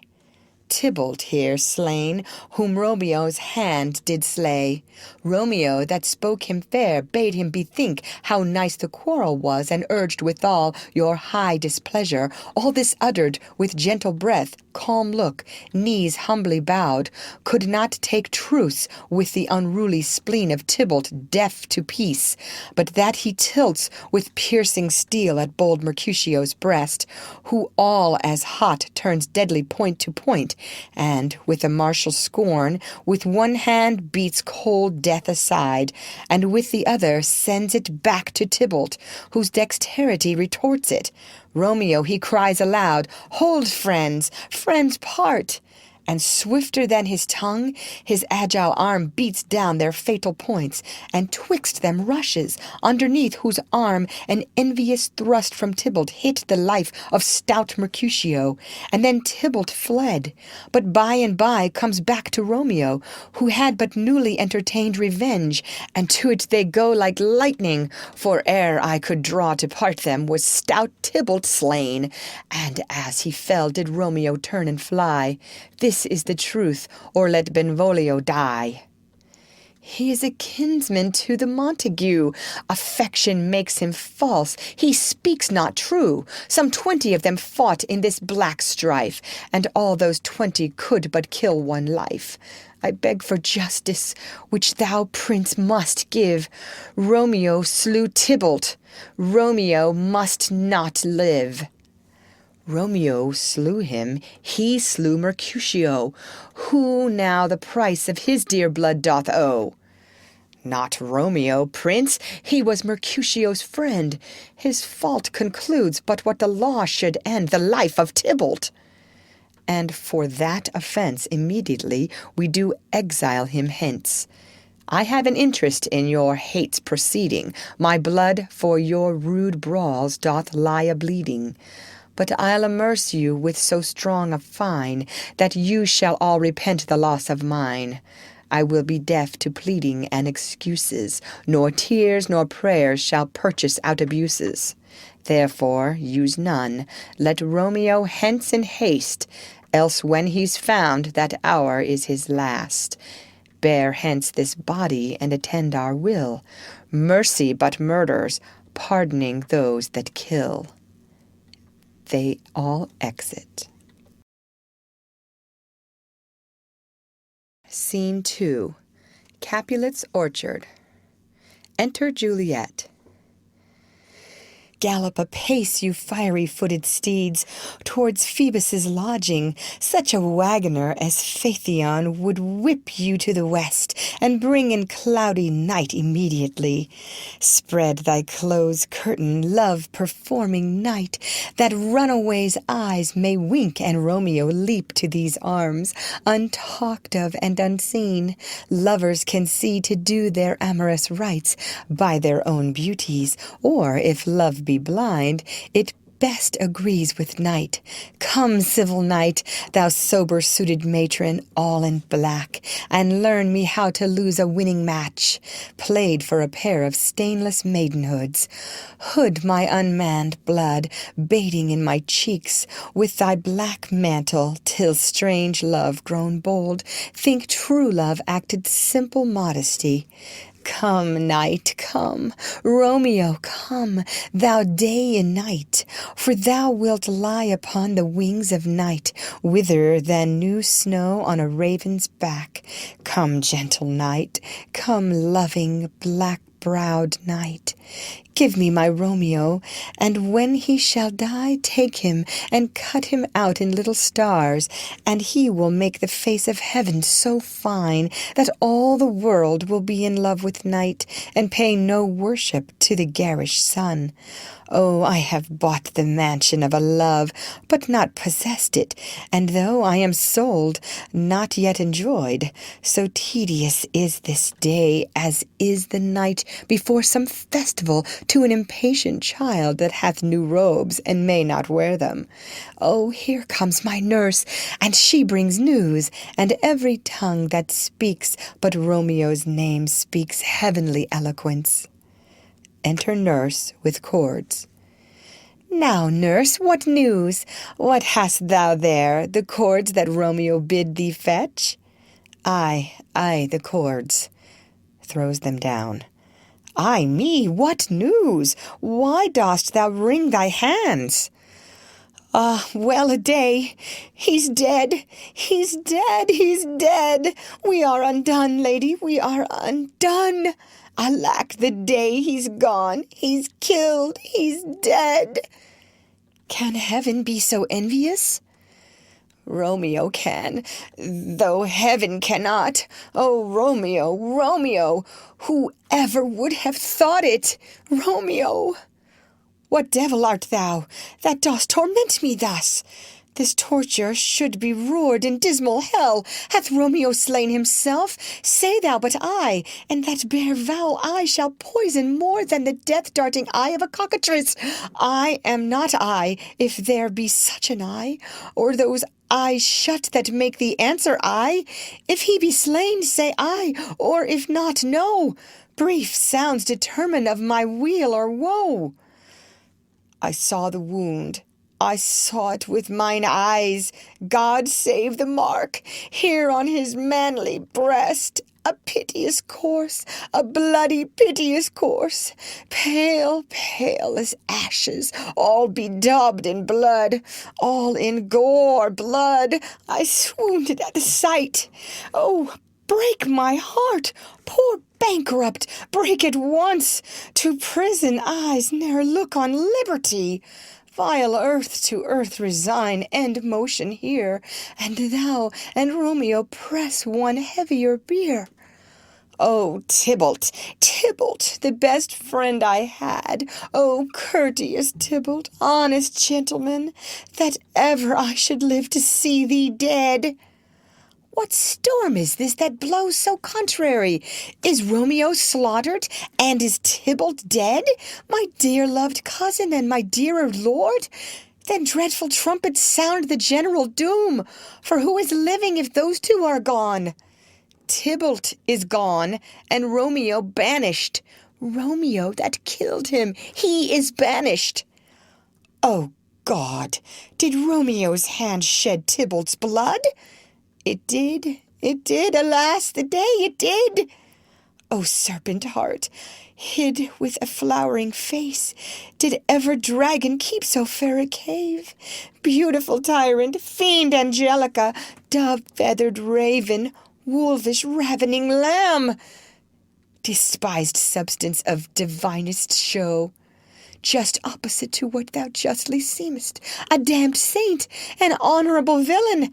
O nature, what hast thou to do in hell, when thou didst bower the spirit of a fiend in moral paradise of such sweet flesh?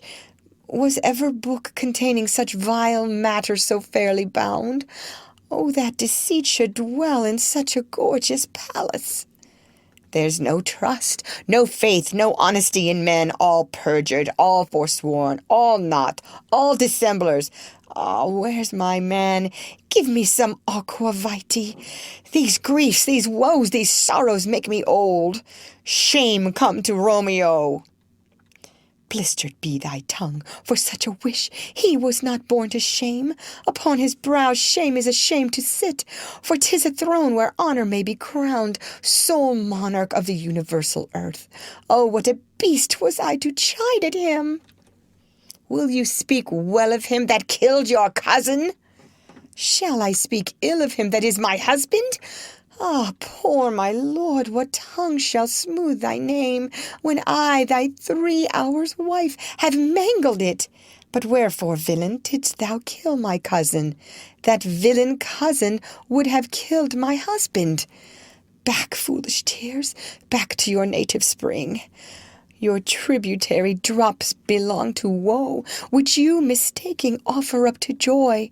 My husband lives, that Tybalt would have slain, and Tybalt's dead, that would have slain my husband. All this is comfort, wherefore weep I then? Some word there was worser than Tybalt's death, that murdered me. I would forget it fain. But, oh, it presses to my memory like damned guilty deeds to sinners' minds. Tybalt is dead, and Romeo banished. That banished, that one word banished, hath slain 10,000 Tybalts. Tybalt's death was woe enough, if it had ended there, or if sour woe delights in fellowship, and needly will be ranked with other griefs. Why followed not when she said Tybalt's dead? Thy father or thy mother, nay, or both, which modern lamentations might have moved.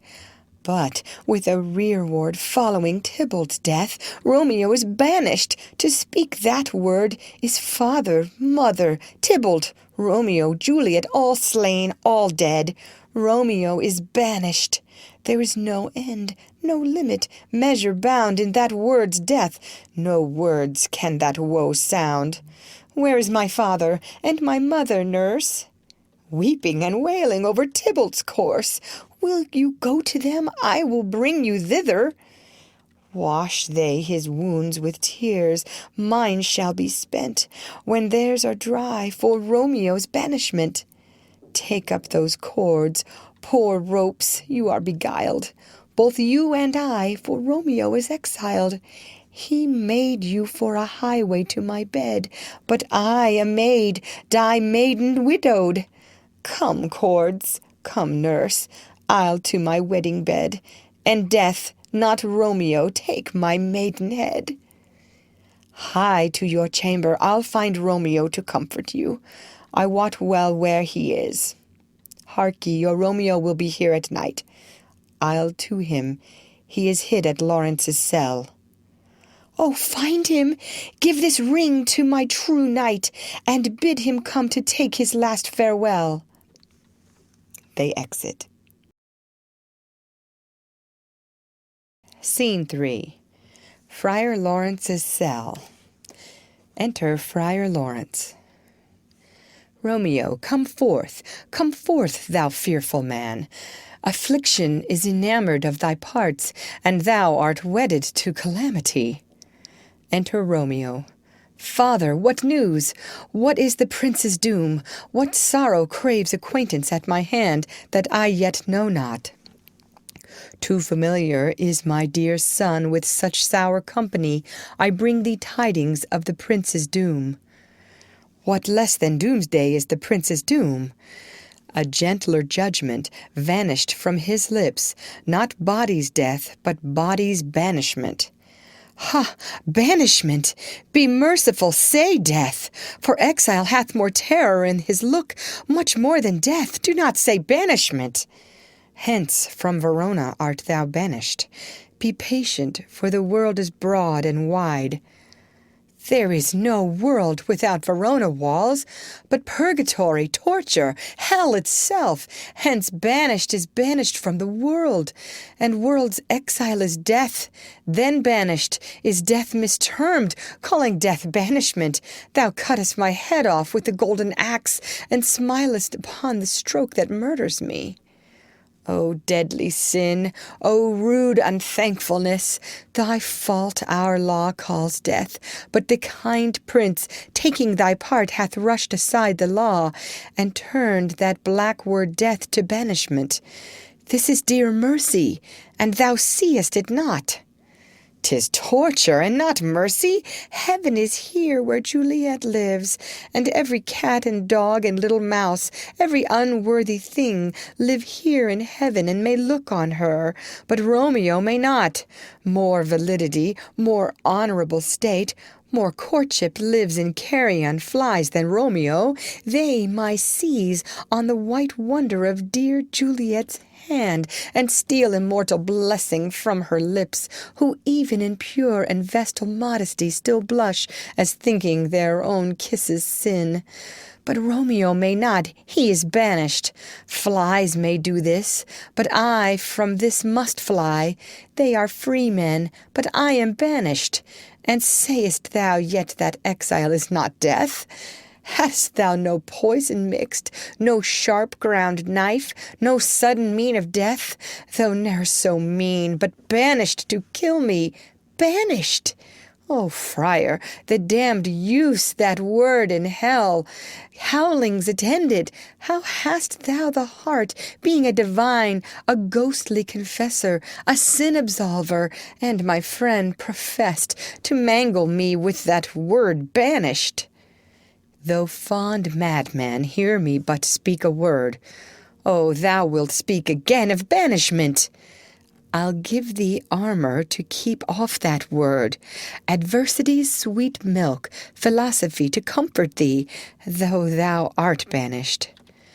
Yet banished, hang up philosophy, unless philosophy can make a Juliet displant a town, reverse a prince's doom, it helps not, it prevails not, talk no more.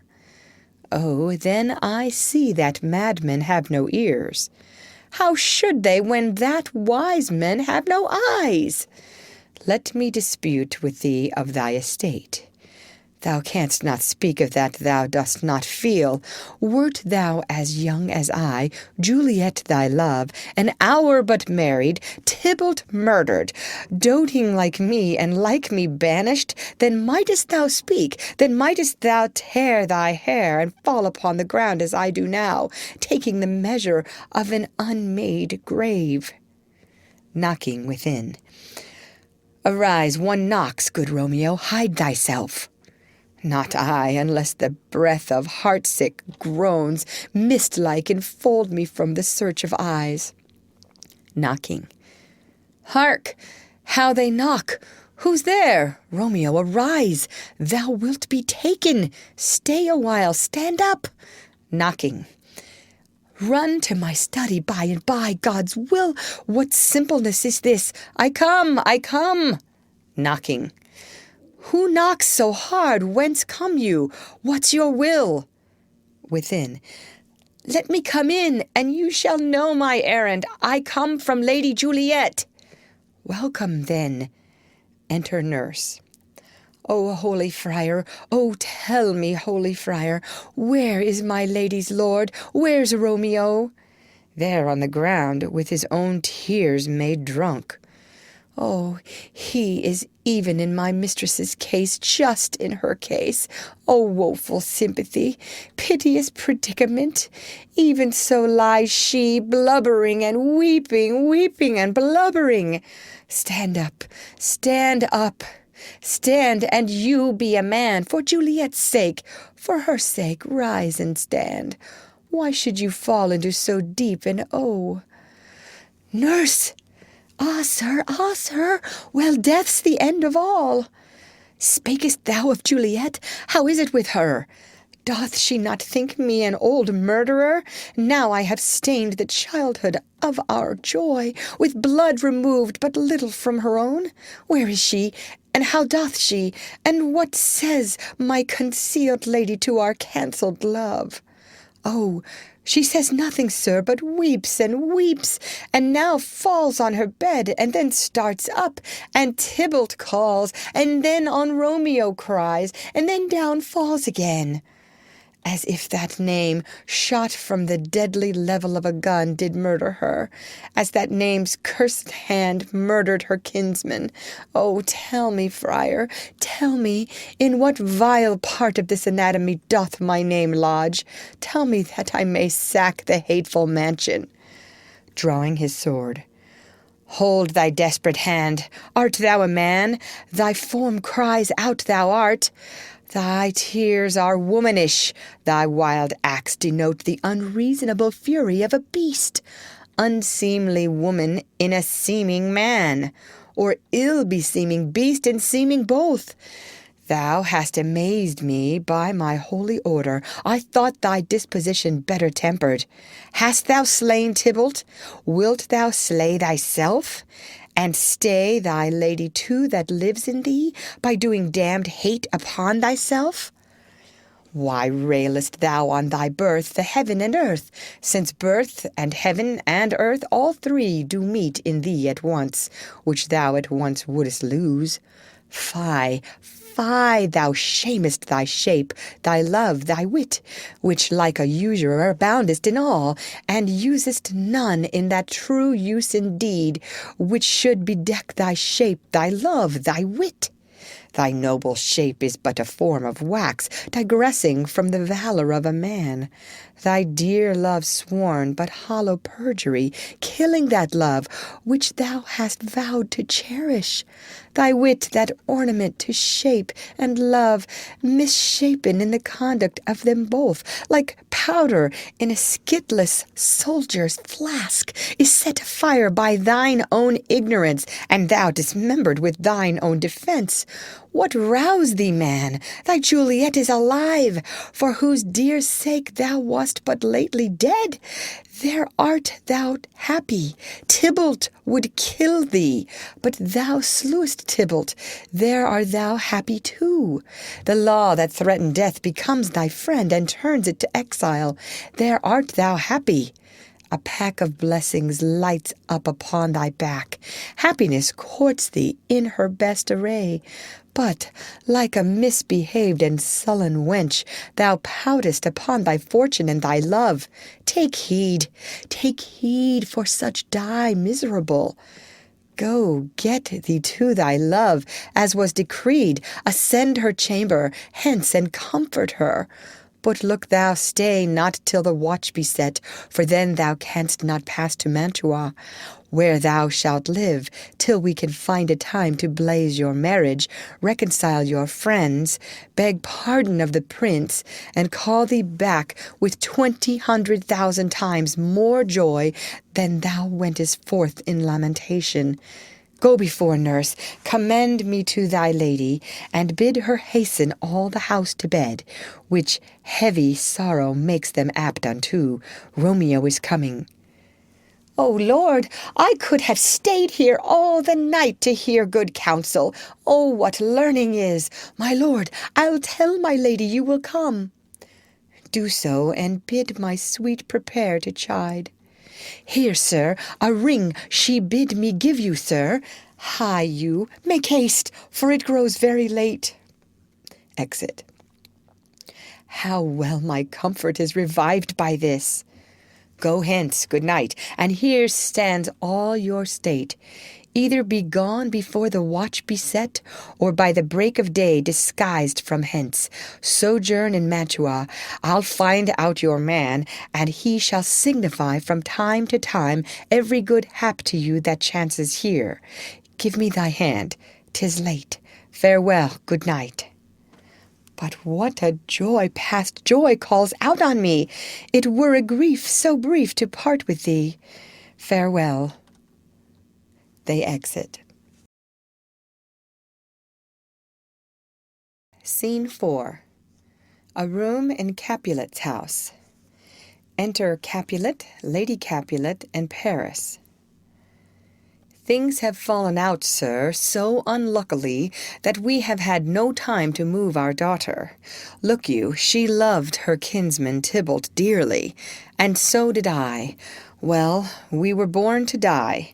'Tis very late. She'll not come down tonight. I promise you, but for your company, I would have been abed an hour ago. These times of woe afford no time to woo. Madam, good night. Commend me to your daughter. I will, and know her mind early tomorrow. Tonight she is mewed up to her heaviness. Sir Paris, I will make a desperate tender of my child's love. I think she will be ruled in all respects by me, nay, more, I doubt it not.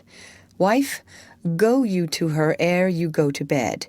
Acquaint her here of my son Paris's love, and bid her mark you me on Wednesday next. But soft, what day is this? Monday, my lord. Monday, well, Wednesday is too soon. Oh, Thursday, let it be. Oh, Thursday, tell her she shall be married to this noble earl. Will you be ready? Do you like this haste?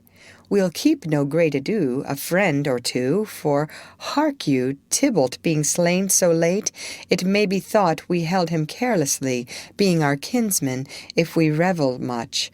Therefore we'll have some 6 friends, and there an end. But what say you to Thursday? My lord, I would that Thursday were tomorrow. Well, get you gone, O Thursday be it then.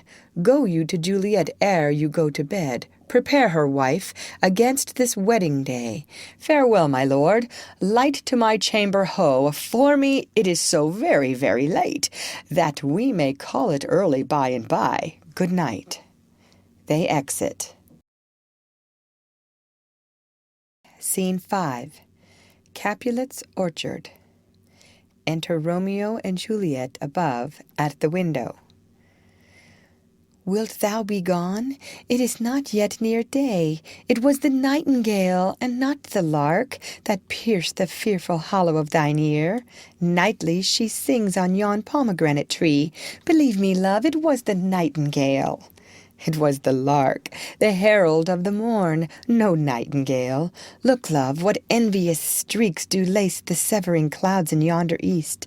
Night's candles are burnt out, and jocund day stands tiptoe on the misty mountain tops.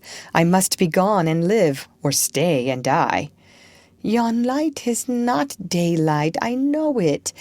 Aye, it is some meteor that the sun exhales, to be to thee this night a torch-bearer, and light thee on thy way to Mantua. Therefore stay yet, thou needest not to be gone. Let me be ta'en, let me be put to death. I am content, so thou wilt have it so. I'll say yon grey is not the morning's eye, 'tis but the pale reflex of Cynthia's brow.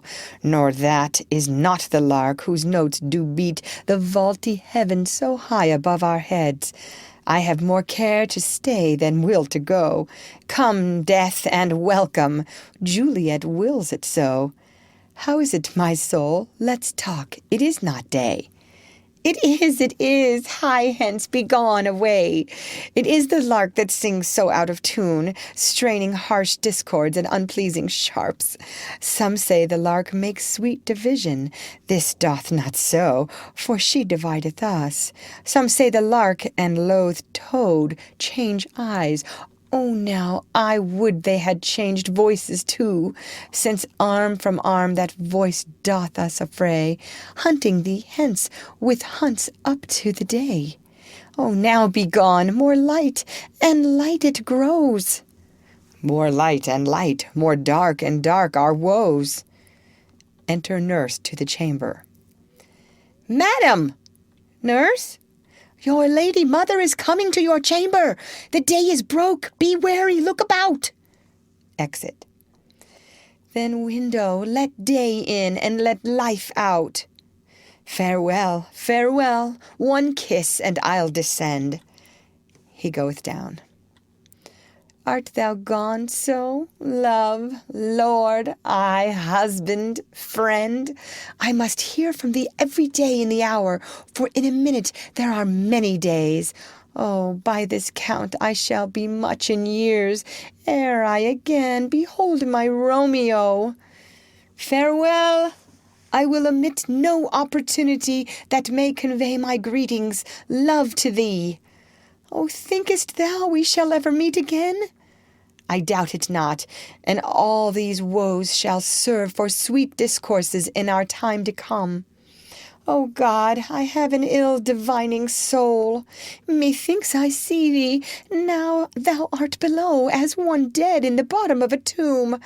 Either my eyesight fails, or thou look'st pale. And trust me, love, in my eye so do you. Dry sorrow drinks our blood. Adieu, adieu. Exit. O Fortune, Fortune, all men call thee fickle. If thou art fickle, what dost thou with him?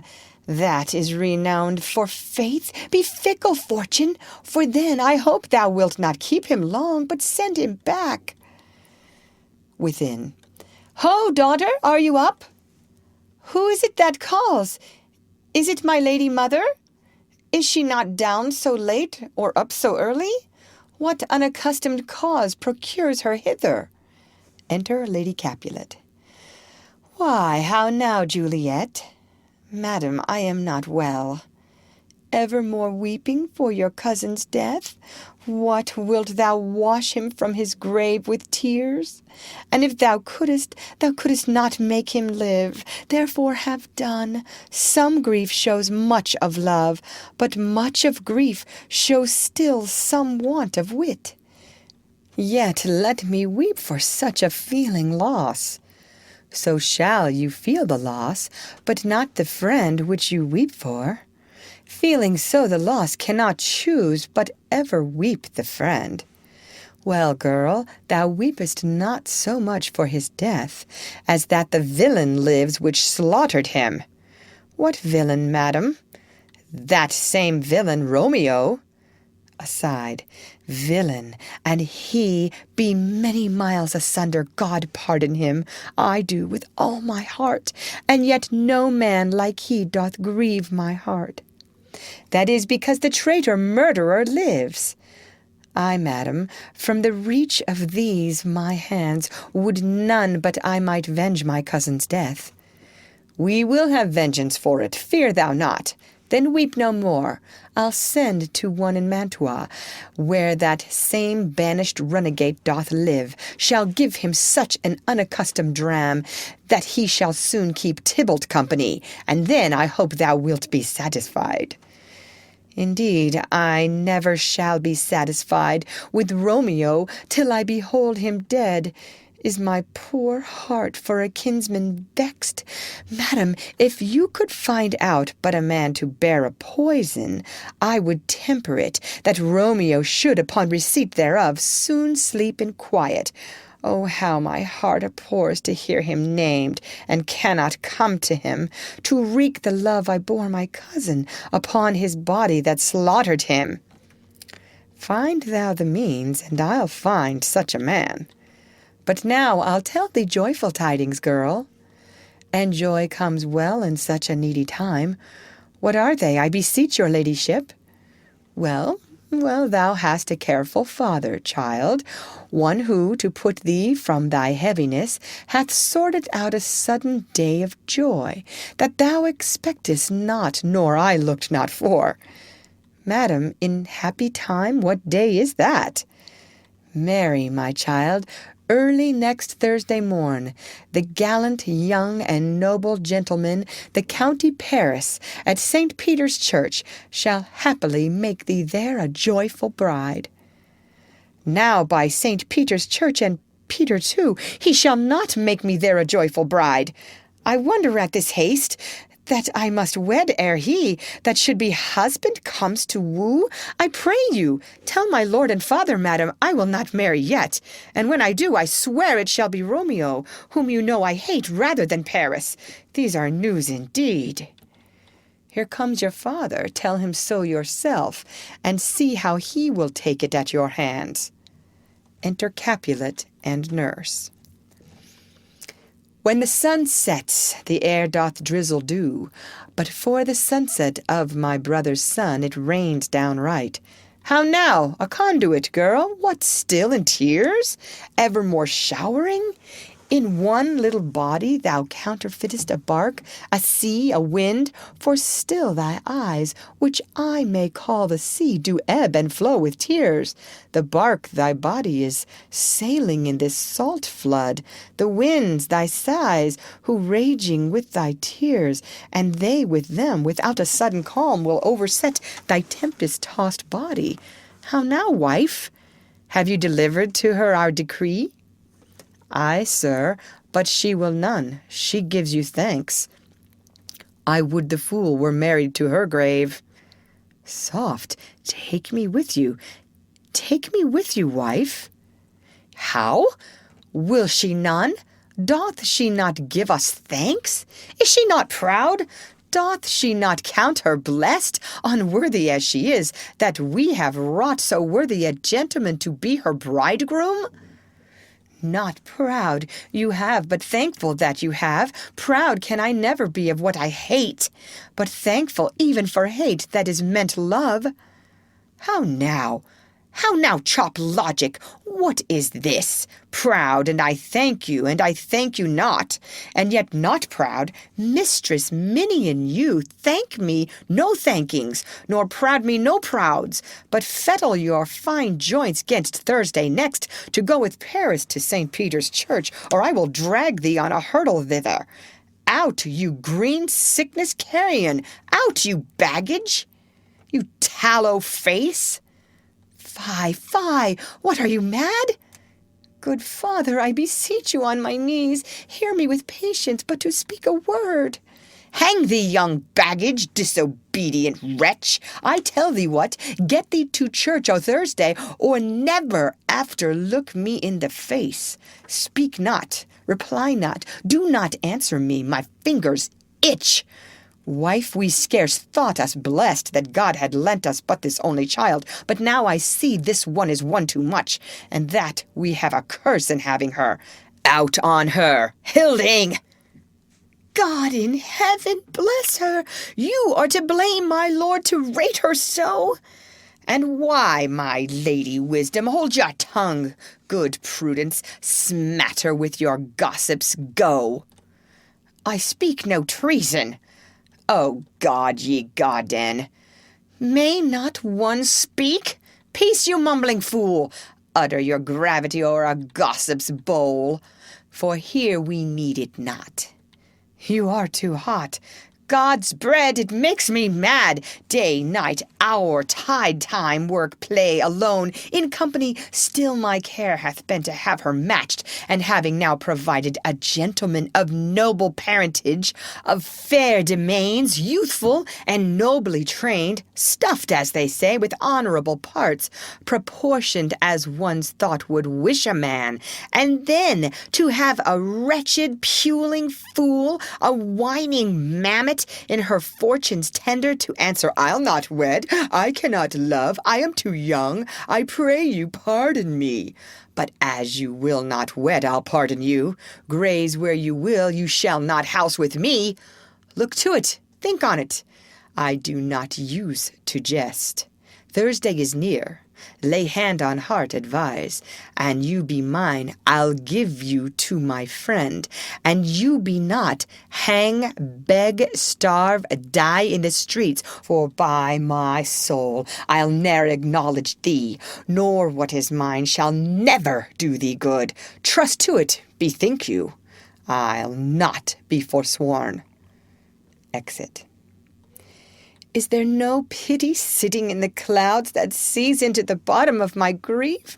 Oh, sweet my mother, cast me not away.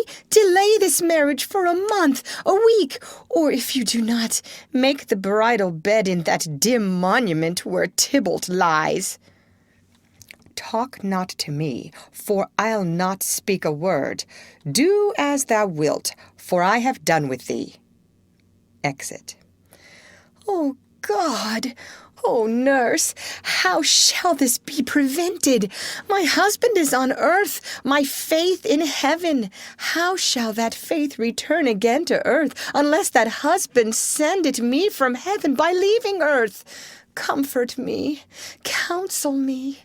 Alack, alack, that heaven should practice stratagems upon so soft a subject as myself. What sayest thou? Hast thou not a word of joy? Some comfort, nurse. Faith, here it is. Romeo is banished, and all the world to nothing, that he dares ne'er come back to challenge you, or if he do, it needs must be by stealth. Then, since the case so stands as now it doth, I think it best you married with the county. Oh, he's a lovely gentleman. Romeo's a dish-clout to him. An eagle, madam, hath not so green, so quick, so fair an eye as Paris hath. Beshrew my very heart, I think you are happy in this second match, for it excels your first, or if it did not, your first is dead. Or 'twere as good he were as living here, and you no use of him. Speakest thou from thy heart? And from my soul too, or else beshrew them both. Amen. What? Well, thou hast comforted me marvellous much. Go in and tell my lady I am gone, having displeased my father, to Lawrence's cell to make confession and to be absolved. Marry, I will, and this is wisely done. Exit. Ancient damnation! O most wicked fiend! Is it more sin to wish me thus forsworn, or to dispraise my lord with that same tongue which she hath praised him with above compare so many thousand times? Go, counsellor, thou and my bosom henceforth shall be twain. I'll to the friar to know his remedy. If all else fail, myself have power to die. Exit. Act 4, Scene 1. Friar Lawrence's cell. Enter Friar Lawrence and Paris. On Thursday, sir. The time is very short. My father Capulet will have it so, and I am nothing slow to slack his haste. You say you do not know the lady's mind. Uneven is the course, I like it not. Immoderately she weeps for Tybalt's death, and therefore have I little talked of love, for Venus smiles not in a house of tears. Now, sir, her father counts it dangerous that she doth give her sorrow so much sway, and in his wisdom hastes our marriage to stop the inundation of her tears, which, too much minded by herself alone, may be put from her by society. Now, do you know the reason of this haste? Aside, I would I knew not why it should be slowed. Look, sir, here comes the lady towards my cell. Enter Juliet. Happily met, my lady and my wife. That may be, sir, when I may be a wife. That may be, must be, love on Thursday next. What must be shall be. That's a certain text. Come you to make confession to this father? To answer that I should confess to you. Do not deny to him that you love me. I will confess to you that I love him.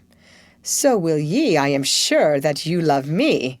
If I do so, it will be of more price, being spoke behind your back than to your face. Poor soul, thy face is much abused with tears. The tears have got small victory by that, for it was bad enough before their spite. Thou wrong'st it more than tears with that report. That is no slander, sir, which is a truth, and what I spake it to my face. Thy face is mine, and thou hast slandered it. It may be so, for it is not mine own. Are you at leisure, Holy Father, now, or shall I come to you at evening mass? My leisure serves me, pensive daughter, now. My lord, we must entreat the time alone. God shield I should disturb devotion. Juliet, on Thursday early will I rouse ye. Till then, adieu, and keep this holy kiss. Exit. Oh, shut the door, and when thou hast done so, come weep with me, past hope, past cure, past help. Ah, Juliet, I already know thy grief. It strains me past the compass of my wits. I hear thou must, and nothing may prorogue it, on Thursday next be married to this county. Tell me not, friar, that thou hear'st of this, unless thou tell me how I may prevent it. If in thy wisdom thou canst give no help, do thou but call my resolution wise, and with this knife I'll help it presently.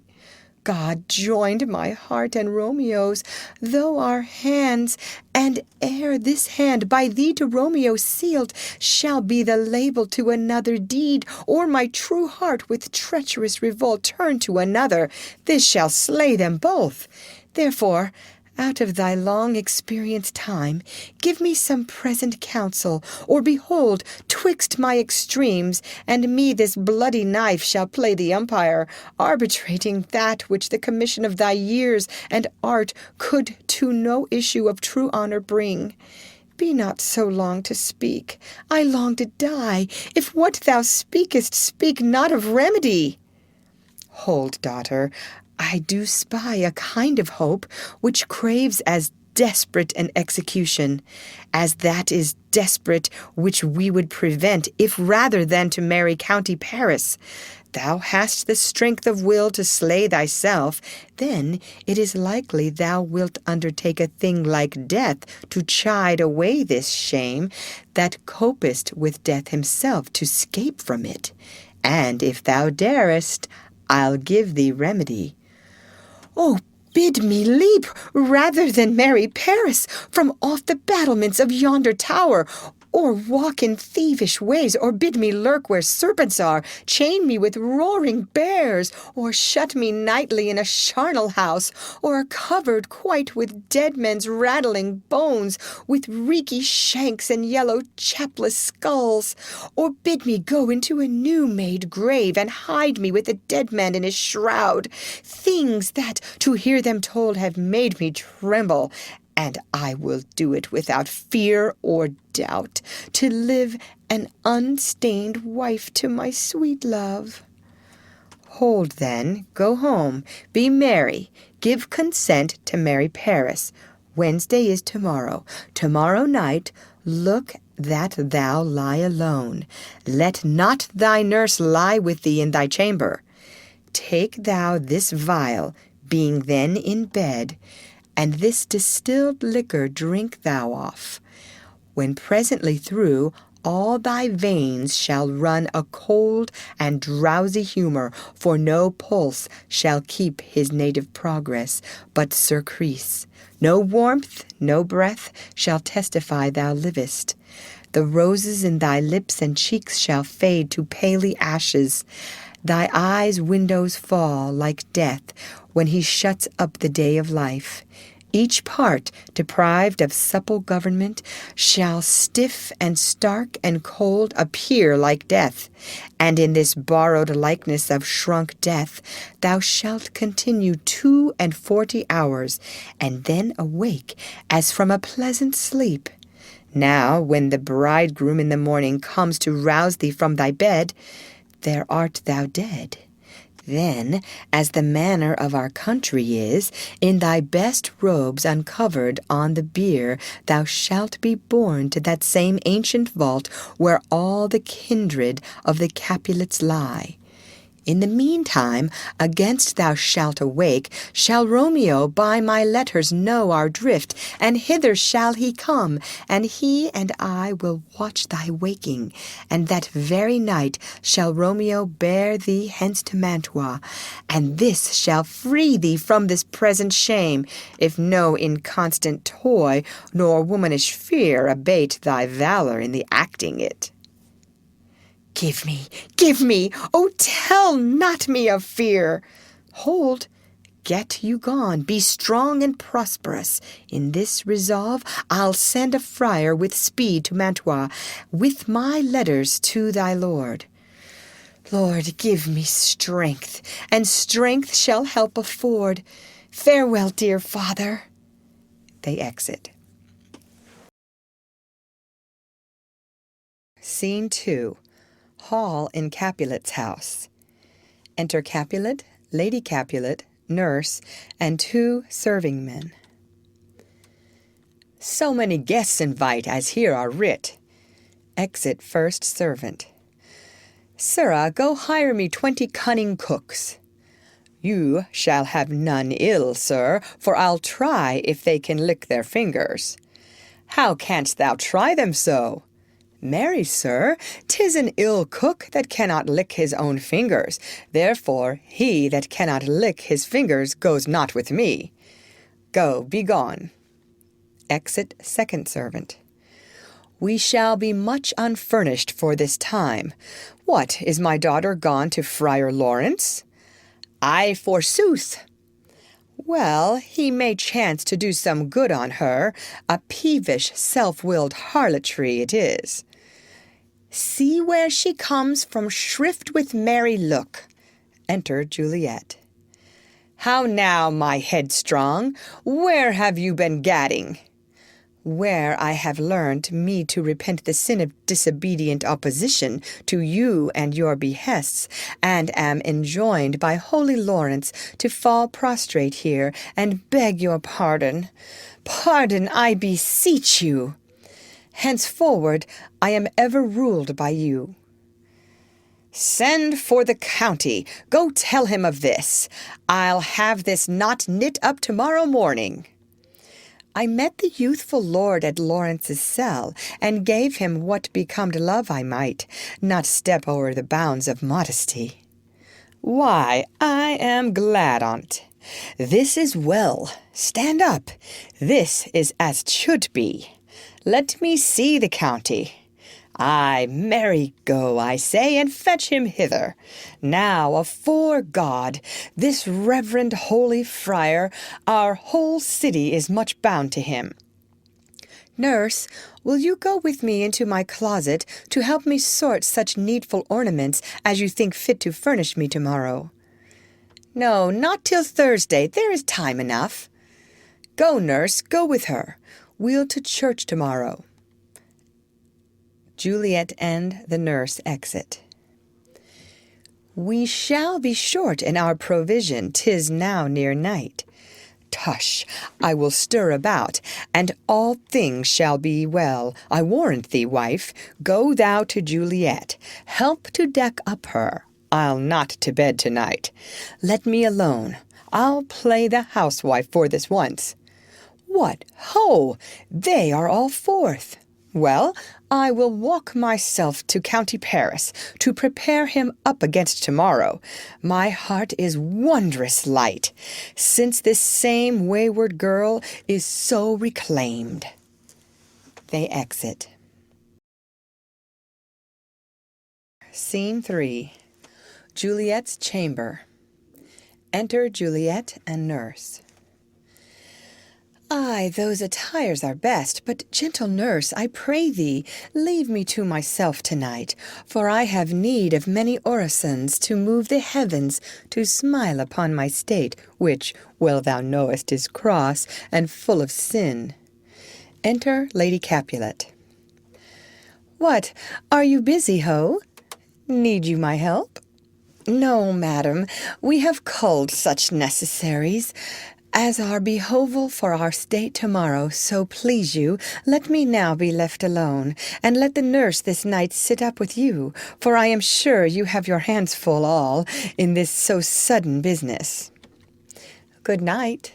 Get thee to bed and rest, for thou hast need. Lady Capulet and the nurse exit. Farewell.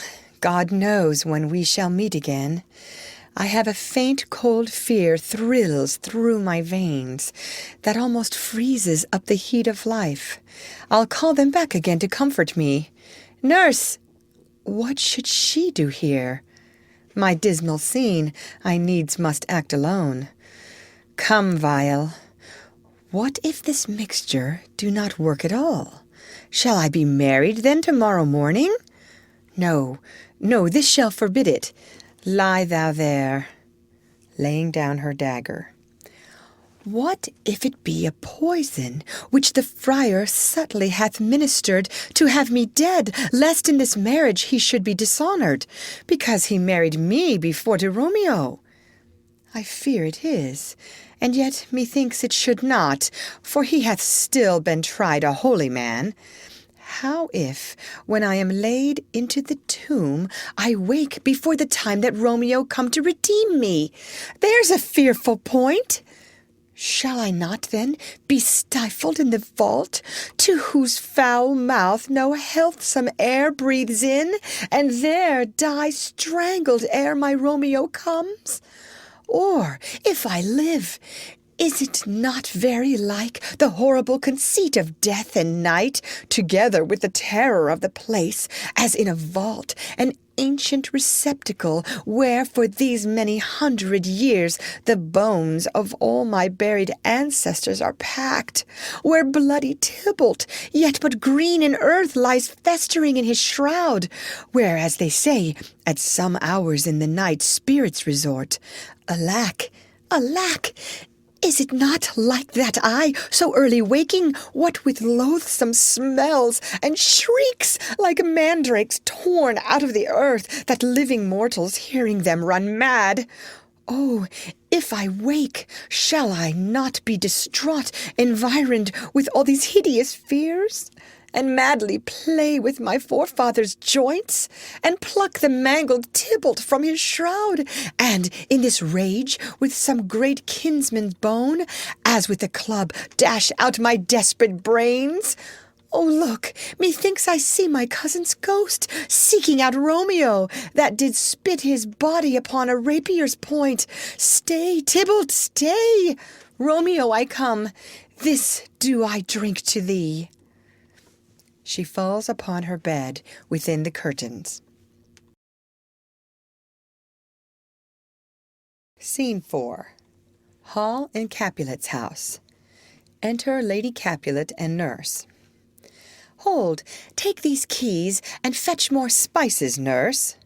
They call for dates and quinces in the pastry. Enter Capulet. Come, stir, stir, stir! The second cock hath crowed, the curfew bell hath rung, 'tis 3 o'clock. Look to the baked meats, good Angelica, spare not for the cost. Go, you cot queen, go! Get you to bed, faith! You'll be sick tomorrow for this night's watching. No, not a whit. What? I have watched ere now all night for lesser cause, and ne'er been sick. Aye, you have been a mouse hunt in your time, but I will watch you from such watching now. Lady Capulet and the nurse exit. A jealous hood, a jealous hood. Enter 3 or 4 serving men with spits, logs, and baskets. Now, fellow, what's there? Things for the cook, sir, but I know not what. Make haste, make haste. Exit first servant. Sirrah, fetch drier logs. Call Peter, he will show thee where they are. I have a head, sir, that will find out logs and never trouble Peter for the matter. Exit. Mass and well said, a merry whoreson. Ha! Thou shalt be loggerhead. Good faith, 'tis day. The county will be here with music straight, for so he said he would. I hear him near. Music within. Nurse! Wife! What ho! What nurse, I say? Re-enter nurse. Go waken Juliet. Go and trim her up. I'll go and chat with Paris. Hi, make haste, make haste. The bridegroom, he is come already. Make haste, I say. They exit. Scene 5. Juliet's chamber. Enter nurse. Mistress! What mistress? Juliet! Fast, I warrant her she... Why, lamb! Why, lady! Fie, you slug a bed! Why, love, I say!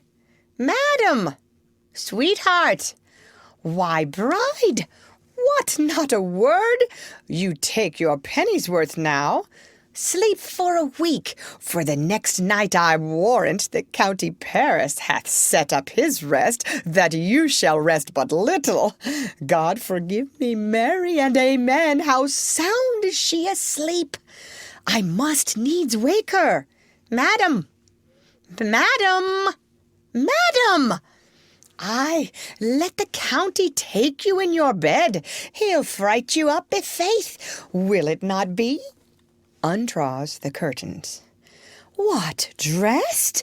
And in your clothes? And down again? I must needs wake you. Lady! Lady! Lady! Alas! Alas! Help! Help! My lady's dead! Oh, will a day that ever I was born! Some aqua vitae! Oh, my lord! My lady! Enter Lady Capulet. What noise is here? Oh, lamentable day! What is the matter? Look, look, oh heavy day! Oh me, my child, my only life, revive, look up, or I will die with thee. Help, help, call help. Enter Capulet. For shame, bring Juliet forth, her lord is come. She's dead, deceased, she's dead, alack the day. Alack the day, she's dead, she's dead, she's dead. Ha, let me see her, out alas. She's cold, her blood is settled, and her joints are stiff. Life and these lips have long been separated. Death lies on her like an untimely frost upon the sweetest flower of all the field. Oh, lamentable day! Oh, woeful time! death, that hath ta'en her hence to make me wail, ties up my tongue, and will not let me speak. Enter Friar Lawrence and Paris with musicians. Come, is the bride ready to go to church? Ready to go, but never to return. O son, the night before thy wedding day hath death lain with thy wife. There she lies, flower as she was, deflowered by him. Death is my son-in-law, death is my heir. My daughter he hath wedded. I will die and leave him all life living, all is death's. Have I thought long to see this morning's face, and doth it give me such a sight as this? Accursed, unhappy, wretched, hateful day, most miserable hour that e'er time saw in lasting labor of his pilgrimage. But one poor and loving child, but one thing to rejoice and solace in, and cruel death hath catched it from my sight. Oh, woe! Oh, woeful day! Most lamentable day! Most woeful day that ever I did yet behold! Oh, day! Oh, day! Oh, day! Oh, hateful day! Never was seen so black a day as this! Oh, woeful day! Oh, woeful day! Beguiled, divorced, wronged, spited, slain, most detestable death, by thee beguiled, by cruelty quite overthrown. O love, O life, not life, but love in death. Despised, distressed, hated, martyred, killed, uncomfortable time, why camest thou now to murder our solemnity? O child, my soul, and not my child. Dead art thou, alack, my child is dead, and with my child my joys are buried. Peace, oh, for shame, confusion's cure lives not in these confusions. Heaven and yourself had part in this fair maid, now heaven hath all, and all the better is it for the maid. Your part in her you could not keep from death, but heaven keeps his part in eternal life. The most you sought was her promotion, for 'twas your heaven she should be advanced. And weep ye now, seeing she is advanced above the clouds, as high as heaven itself? Oh, in this love, you love your child so ill, that you run mad, seeing that she is well. She's not well married that lives married long, but she's best married that dies married young. Dry up your tears, and stick your rosemary on this fair corse, and as the custom is, in all her best array bear her to church. For though fond nature bids us and lament, yet nature's tears are reason's merriment. All things that we ordained festival turn from their office to black funeral, our instruments to melancholy bells, our wedding cheer to a sad burial feast, our solemn hymns to sullen dirges change, our bridal flowers serve for a buried corse, and all things change them to the contrary. Sir, go you in, and madam, go with him. And go, Sir Paris, every one prepared to follow this fair course unto her grave. The heavens do lower upon you for some ill. Move them no more by crossing their high will. Exit Capulet, Lady Capulet, Paris, and the Friar Lawrence. Faith, we may put up our pipes and be gone. Honest good fellows, put up, for well you know this is a pitiful case. Exit. By my troth, the case may be amended. Enter Peter. Musicians, oh musicians, heart's ease, heart's ease. Oh, and you will have me live, play heart's ease. Why heart's ease? O musicians, because my heart itself plays, my heart is full of woe. O play me some merry dump to comfort me. Not a dump we, 'tis no time to play now. You will not then? No. I will then give it you soundly. What will you give us? No money, on my faith, but the gleek. I will give you the minstrel. Then I will give you the serving creature. Then I will lay the serving creature's dagger on your pate. I will carry no crotchets. I'll ray you, I'll faw you. Do you note me? And you ray us and faw us, you note us. Pray you, put up your dagger and put out your wit. Then have at you with my wit. I will dry beat you with an iron wit, and put up my iron dagger. Answer me like men. When gripping grief the heart doth wound, and doleful dumps the mind oppress, then music with her silver sound. Why silver sound? Why music with her silver sound? What say you, Simon Catling? Marry, sir, because silver hath a sweet sound. Pretty, what say you, Hugh Raybeck? What say you, Hugh Raybeck? I say silver sound, because musicians sound for silver. Pretty, too. What say you, James Soundpost?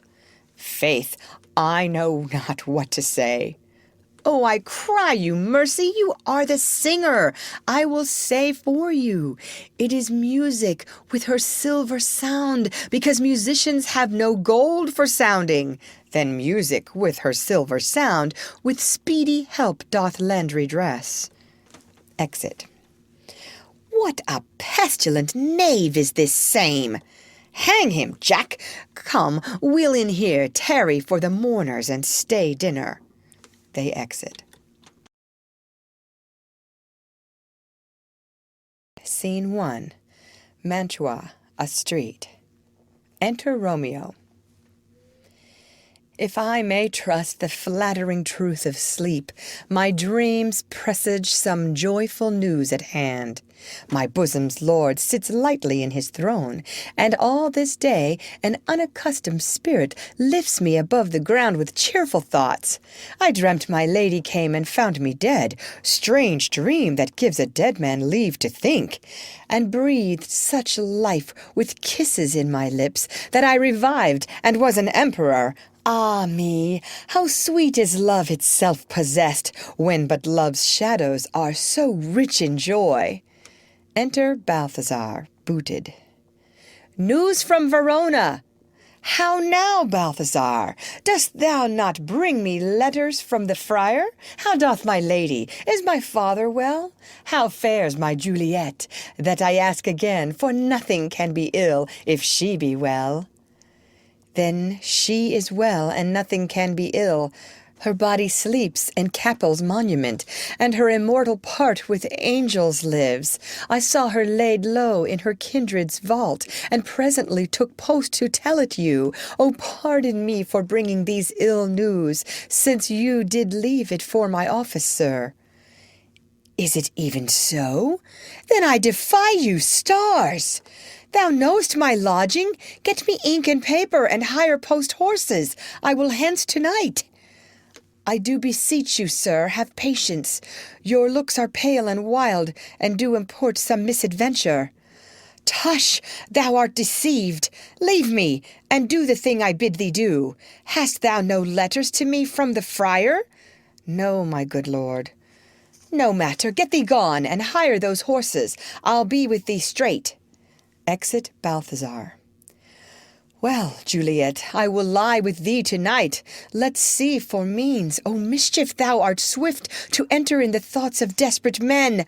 I do remember an apothecary, and hereabouts he dwells, which late I noted in tattered weeds, with overwhelming brows, culling of simples, meagre were his looks, sharp misery had worn him to the bones, and in his needy shop a tortoise hung, an alligator stuffed, and other skins of ill-shaped fishes, and about his shelves a beggarly account of empty boxes, green earthen pots, bladders, and musty seeds, remnants of pack-thread and old cakes of roses, were thinly scattered to make up a show.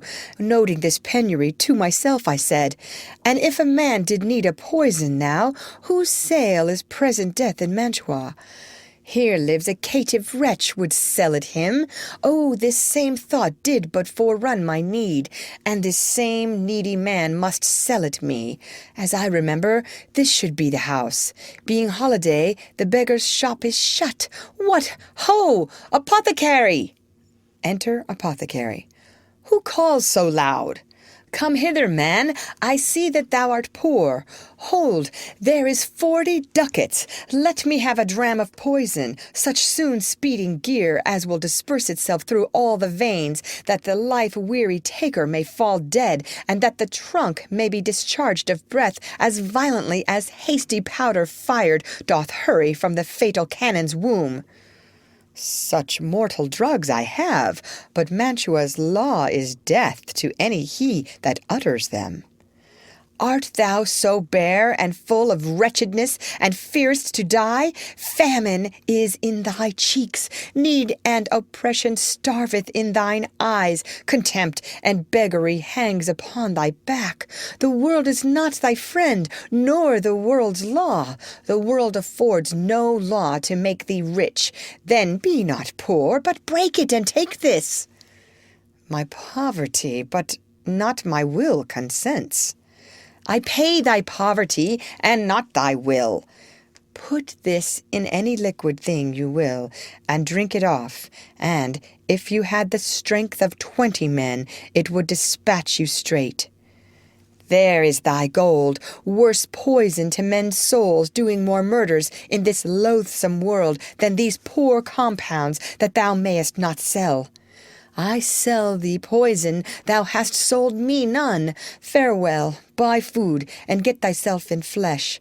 Come, cordial, and not poison, go with me to Juliet's grave, for there must I use thee." Scene 2. Friar Lawrence's cell. Enter Friar John. "Holy Franciscan friar, brother, ho!" Enter Friar Lawrence. "This same should be the voice of Friar John. Welcome from Mantua. What says Romeo? Or, if his mind be writ, give me his letter." "Going to find a barefoot brother out, one of our order, to associate me, here in this city visiting the sick, and finding him, the searchers of the town, suspecting that we both were in a house where the infectious pestilence did reign, sealed up the doors and would not let us forth, so that my speed to Mantua there was stayed." "Who bare my letter then to Romeo?" "I could not send it. Here it is again, nor get a messenger to bring it thee, so fearful were they of infection." "Unhappy fortune! By my brotherhood, the letter was not nice, but full of charge, of dear import, and the neglecting it may do much danger. Friar John, go hence, get me an iron crow, and bring it straight unto my cell." "Brother, I'll go and bring it thee." Exit. Now must I to the monument alone. Within 3 hours will fair Juliet wake. She will beshrew me much that Romeo hath had no notice of these accidents. But I will write again to Mantua, and keep her at my cell till Romeo come. Poor living corse, closed in a dead man's tomb. Exit. Scene 3. A churchyard. In it a tomb belonging to the Capulets. Enter Paris and his page bearing flowers and a torch. "Give me thy torch, boy, hence and stand aloof. Yet put it out, for I would not be seen. Under yond yew trees lay thee all along, holding thine ear close to the hollow ground. So shall no foot upon the churchyard tread, being loose, unfirm with digging up of graves. But thou shalt hear it. Whistle then to me, as signal that thou hearest something approach. Give me those flowers. Do as I bid thee. Go." Aside. I am almost afraid to stand alone here in the churchyard, yet I will adventure. Retires. Sweet flower, with flowers thy bridal bed I strew.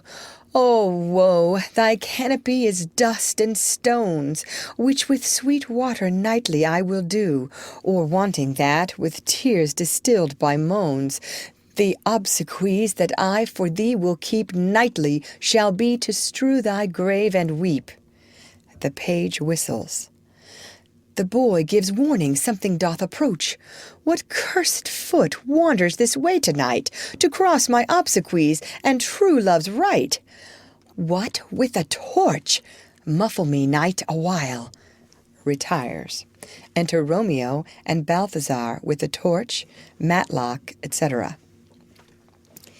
Give me that matlock and the wrenching iron. Hold, take this letter.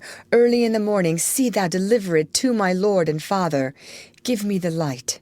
Upon thy life I charge thee, whate'er thou hearest or seest, stand all aloof, and do not interrupt me in my course. Why I descend into this bed of death is partly to behold my lady's face, but chiefly to take thence from her dead finger a precious ring, a ring that I must use in dear employment. Therefore hence begone. But if thou, jealous, dost return to pry in what I further shall intend to do, by heaven I will tear thee joint by joint, and strew this hungry churchyard with thy limbs. The time and my intents are savage wild, more fierce and more inexorable far than empty tigers or the roaring sea. I will be gone, sir, and not trouble you. So shalt thou show me friendship. Take thou that, live and be prosperous, and farewell, good fellow. Aside. For all this same, I'll hide me hereabout. His looks I fear, and his intents I doubt. Retires. Thou detestable maw, thou womb of death, gorged with the dearest morsel of the earth, thus I enforce thy rotten jaws to open, and in despite I'll cram thee with more food. Opens the tomb. This is that banished haughty Montague, that murdered my love's cousin, with which grief it is supposed the fair creature died, and here is come to do some villainous shame to the dead bodies. I will apprehend him. Comes forward. Stop thy unhallowed toil, vile Montague. Can vengeance be pursued further than death? Condemned villain, I do apprehend thee. Obey, and go with me, for thou must die. I must indeed, and therefore came I hither. Good, gentle youth, tempt not a desperate man. Fly hence and leave me. Think upon these gone. Let them affright thee. I beseech thee, youth. Put not another sin upon my head by urging me to fury. Oh, begone! By heaven, I love thee better than myself, for I come hither armed against myself. Stay not, begone. Live, and hereafter say a madman's mercy bade thee run away. I do defy thy conjurations, and apprehend thee for a felon here. Wilt thou provoke me? Then have at thee, boy. They fight. O Lord, they fight! I will go call the watch. Exit. Oh, I am slain! Falls. If thou be merciful, open the tomb. Lay me with Juliet. Dies. In faith, I will. Let me peruse this face.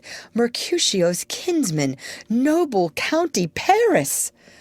What said my man when my betossed soul did not attend him as we rode? I think he told me Paris should have married Juliet. Said he not so? Or did I dream it so? Or am I mad, hearing him talk of Juliet, to think it was so? Oh, give me thy hand, one writ with me in sour misfortune's book. I'll bury thee in a triumphant grave. A grave? Oh, no, a lantern, slaughtered youth, for here lies Juliet, and her beauty makes this vault a feasting presence full of light. Death, lie thou there, by a dead man interred. laying Paris in the tomb. How oft, when men are at the point of death, have they been merry, which their keepers call a lightning before death. Oh, how may I call this a lightning? Oh, my love, my wife, death, that hath sucked the honey of thy breath, hath had no power yet upon thy beauty. Thou art not conquered, beauty's ensign yet is crimson in thy lips and in thy cheeks, and death's pale flag is not advanced there. Tybalt, liest thou there in thy bloody sheet? Oh, what more favour can I do to thee than with that hand that cut thy youth in twain to sunder his that was thine enemy? Forgive me, cousin. Ah, dear Juliet, why art thou yet so fair? Shall I believe that unsubstantial death is amorous, and that the lean, abhorred monster keeps thee here in dark to be his paramour?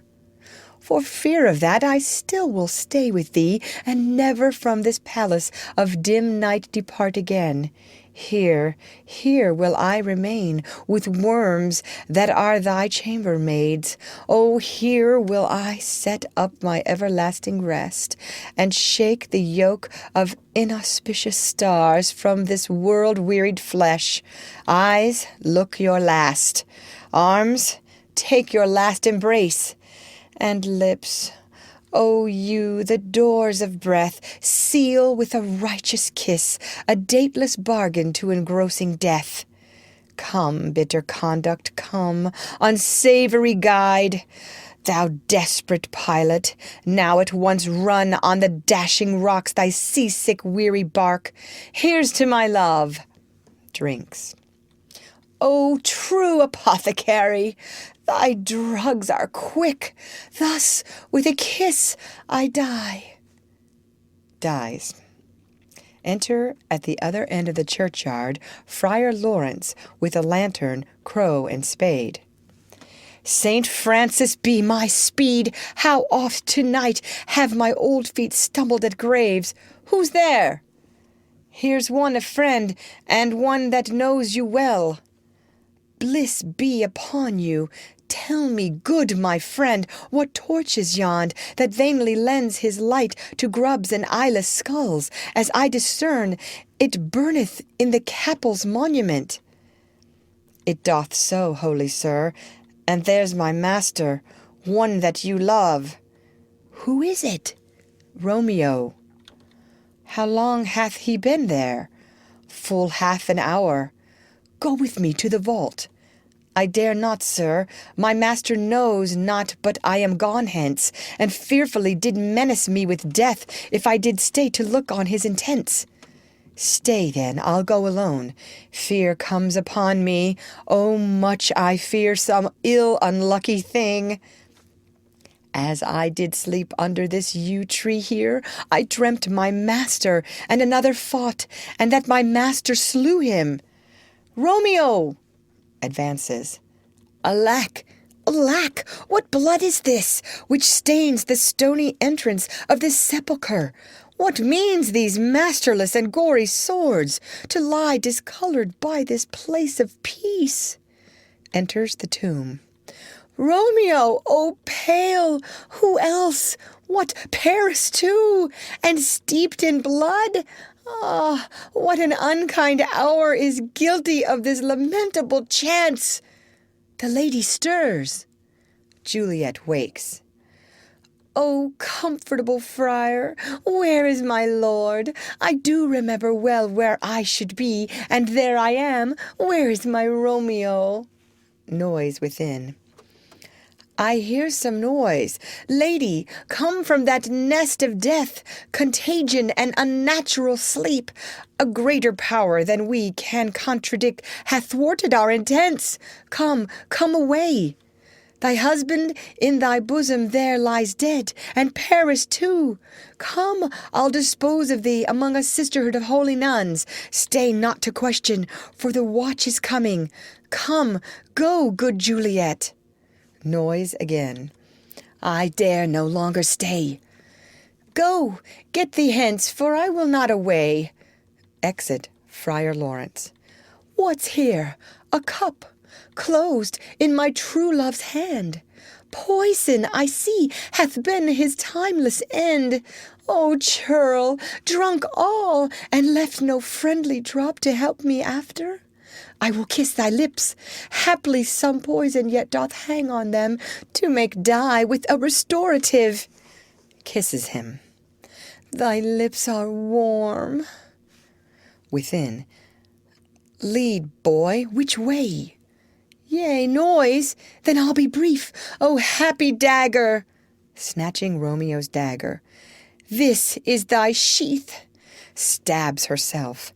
There rust, and let me die. Falls on Romeo's body and dies. Enter watch with the page of Paris. This is the place, there where the torch doth burn. The ground is bloody. Search about the churchyard. Go, some of you, whoe'er you find, attack. Pitiful sight! Here lies the county slain, and Juliet bleeding, warm and newly dead. Who here hath lain these 2 days buried? Go tell the prince, run to the Capulets, raise up the Montagues, some others search. We see the ground whereon these woes do lie. But the true ground of all these piteous woes we cannot without circumstance descry. Re-enter some of the watch with Balthazar. Here's Romeo's man. We found him in the churchyard. Hold him in safety till the prince come hither. Re-enter others of the watch with Friar Lawrence. Here is a friar that trembles, sighs, and weeps. We took this mattock and this spade from him, as he was coming from this churchyard side. A great suspicion, stay the friar too. Enter the prince and attendants. What misadventure is so early up that calls our person from our morning's rest? Enter Capulet, Lady Capulet, and others. What should it be that they so shriek abroad? The people in the street cry Romeo, some Juliet, and some Paris, and all run with open outcry toward our monument. What fear is this which startles in our ears? Sovereign, here lies the county Paris slain, and Romeo dead, and Juliet dead before, warm and new killed. Search, seek, and know how this foul murder comes. Here is a friar, and slaughtered Romeo's man, with instruments upon them fit to open these dead men's tombs. O heavens! O wife, look how our daughter bleeds! This dagger hath mista'en for, lo, his house is empty on the back of Montague, and it missheathes in my daughter's bosom. Oh me, this sight of death is as a bell that warns my old age to a sepulchre. Enter Montague and others. Come, Montague, for thou art early up, to see thy son and heir more early down. Alas, my liege, my wife is dead tonight. Grief of my son's exile hath stopped her breath. What further woe conspires against mine age? Look, and thou shalt see. O thou untaught! What manners is in this, to press before thy father to a grave? Seal up the mouth of outrage for a while, till we can clear these ambiguities, and know their spring, their head, their true descent, and then will I be general of your woes, and lead you even to death. Meantime forbear, and let mischance be slave to patience. Bring forth the parties of suspicion. I am the greatest, able to do least, yet most suspected, as the time and place doth make against me of this direful murder. And here I stand, both to impeach and purge myself, condemned and myself excused. Then say at once what thou dost know in this. I will be brief, for my short date of breath is not so long as is a tedious tale. Romeo, there dead, was husband to that Juliet, and she, there dead, that Romeo's faithful wife. I married them, and their stolen marriage day was Tybalt's doomsday, whose untimely death banished the new-made bridegroom from the city, for whom, and not for Tybalt, Juliet pined. You, to remove that siege of grief from her, betrothed, and would have married her perforce to county Paris. Then comes she to me, and with wild looks bid me devise some mean to rid her from this second marriage, or in my cell there would she kill herself. Then gave I her, so tutored by my art, a sleeping potion, which so took effect as I intended, for it wrought on her the form of death. Meantime I writ to Romeo, that he should hither come as this dire night, to help to take her from her borrowed grave, being the time the potion's force should cease. But he which bore my letter, Friar John, was stayed by accident, and yesternight returned my letter back. Then, all alone, at the prefixed hour of her waking, came I to take her from her kindred's vault, meaning to keep her closely at my cell till I conveniently could send to Romeo. But when I came, some minute ere the time of her awaking, here untimely lay the noble Paris, and true Romeo dead. She wakes, and I entreated her come forth, and bear this work of heaven with patience. But then a noise did scare me from the tomb, and she, too desperate, would not go with me, but as it seems did violence on herself. All this I know, and to the marriage her nurse is privy, and if aught in this miscarried by my fault, let my old life be sacrificed some hour before his time unto the rigor of severest law. We still have known thee for a holy man. Where's Romeo's man? What can he say in this? I brought my master news of Juliet's death, and then in post he came from Mantua to this same place, to this same monument. This letter he early bid me give his father, and threatened me with death going in the vault. I departed not, and left him there. Give me the letter, I will look on it. Where is the county's page that raised the watch? Sirrah, what made your master in this place? He came with flowers to strew his lady's grave, and bid me stand aloof, and so I did. Anon comes one with light to ope the tomb, and by my master drew on him, and then I ran away to call the watch. This letter doth make good the friar's words, their course of love, the tidings of her death. And here he writes that he did buy a poison of a poor apothecary, and therewithal came to this vault to die, and lie with Juliet. Where be these enemies? Capulet, Montague, see what a scourge is laid upon your hate, that heaven finds means to kill your joys with love.